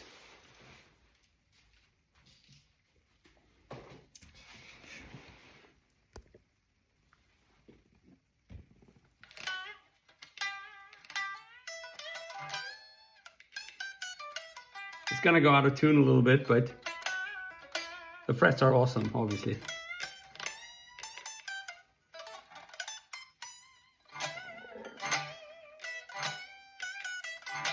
And no buzz, especially not around here. Now, the string action isn't that good, so I could give that a go. That's a different project. Now I just want to feel those frets. Now, if you do remember, I didn't anticipate having to fret level. I just did some quick checks with the fret rocker, and I ended up doing a little bit of fret leveling. What that means in plain English is that I'm going to be able to probably get lower action, but I have to spend some time tweaking with the truss rod. So maybe just plug it in just for the hell of it.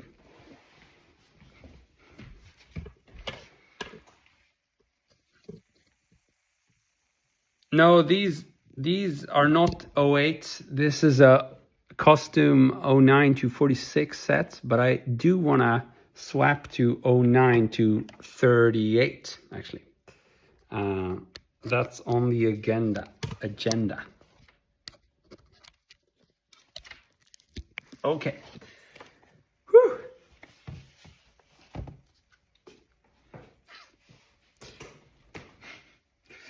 Okay, there's an amp somewhere here, there.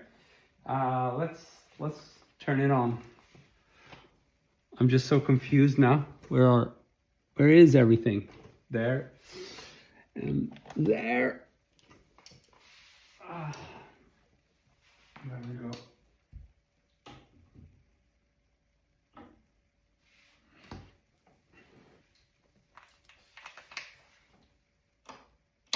Ooh. We're approaching the point where I get to try this.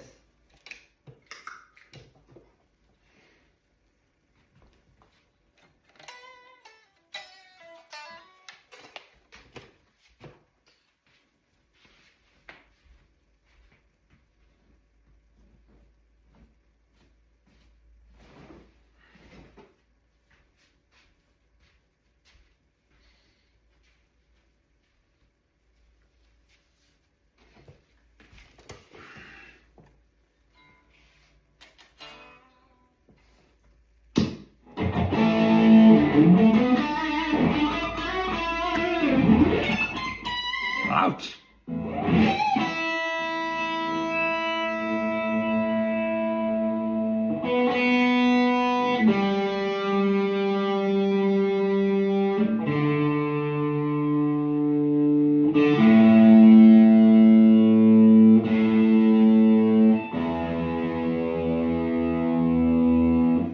honest with you, I don't think I'm gonna do the truss rod thing before I've swept strings, because it's just gonna be a lot of additional work.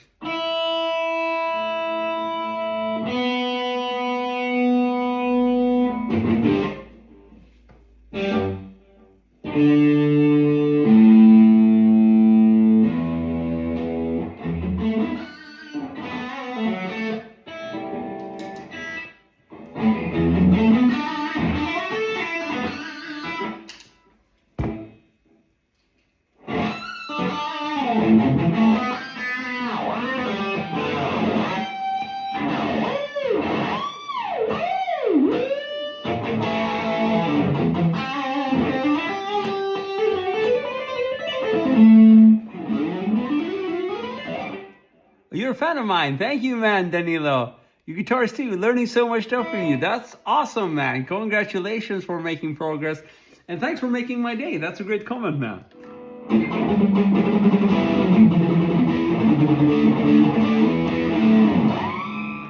There isn't a lot of...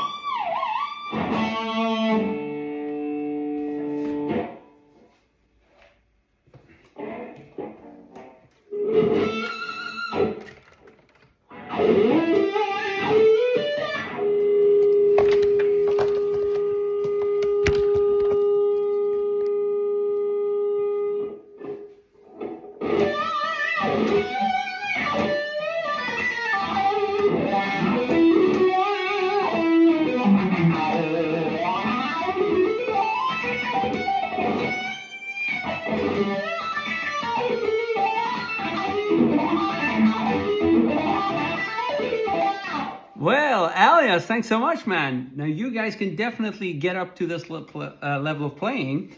And a lot of the content I produce is just examples of the stuff I use, when improvising like this. So you can pretty much find all these licks on my channel in the shorts. I've been doing a lot of the legato stuff recently.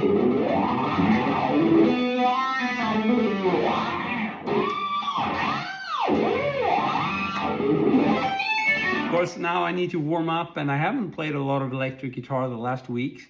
But this kind of thing where I fix the fret wire or the fretboard is usually a big catalyzer for me to get back to this instrument and play it more, wear it down some more.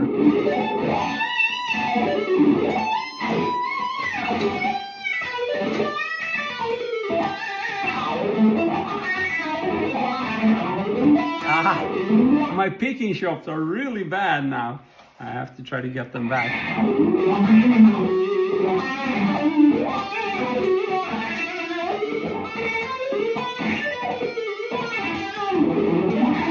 But yes, Alias, do tune in and keep us updated on your progress, man. Especially on like Instagram and on TikTok. Yeah, that's a good place to actually throw a video response at me so I can actually see you're playing. That's pretty cool. And it makes it easy also. Sometimes when people play my stuff, I like to feature it in what's it called? My story.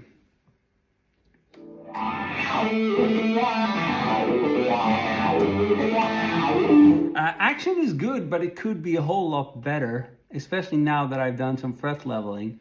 Let's see. It's not extremely low. It could be lower for sure.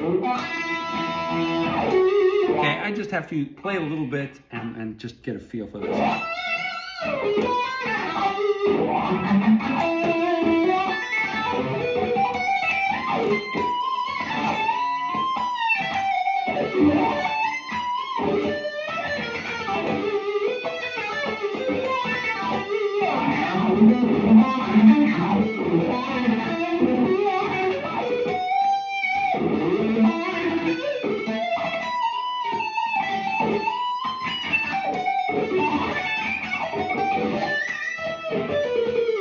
Hey, Insanus Herectus from Instagram. Thank you, man. Congratulations. Thanks so much, man.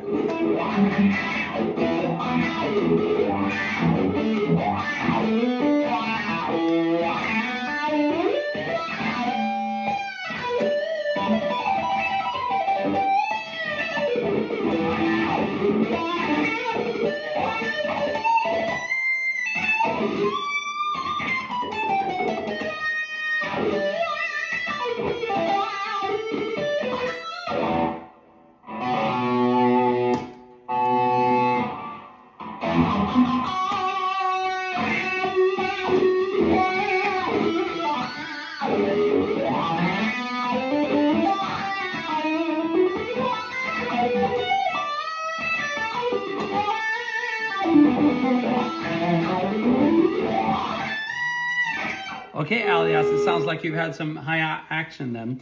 I mean, for a lot of stuff, like rhythm stuff and slide stuff, high action is desirable. So I have some guitars with high action and some with low action. But this would definitely be one of those guitars where I try to get the action down and make it like super shred friendly. That would be the purpose with this guitar for sure. But I can report that the frets are awesome. It does feel really cool. Of course, I'm not warmed up and I'd like to fix the string action, but the frets are impeccable now, or at least in my opinion, it doesn't have to be much better than this. I mean, you can't really see. They're super round and comfortable and easy to bend. I love it.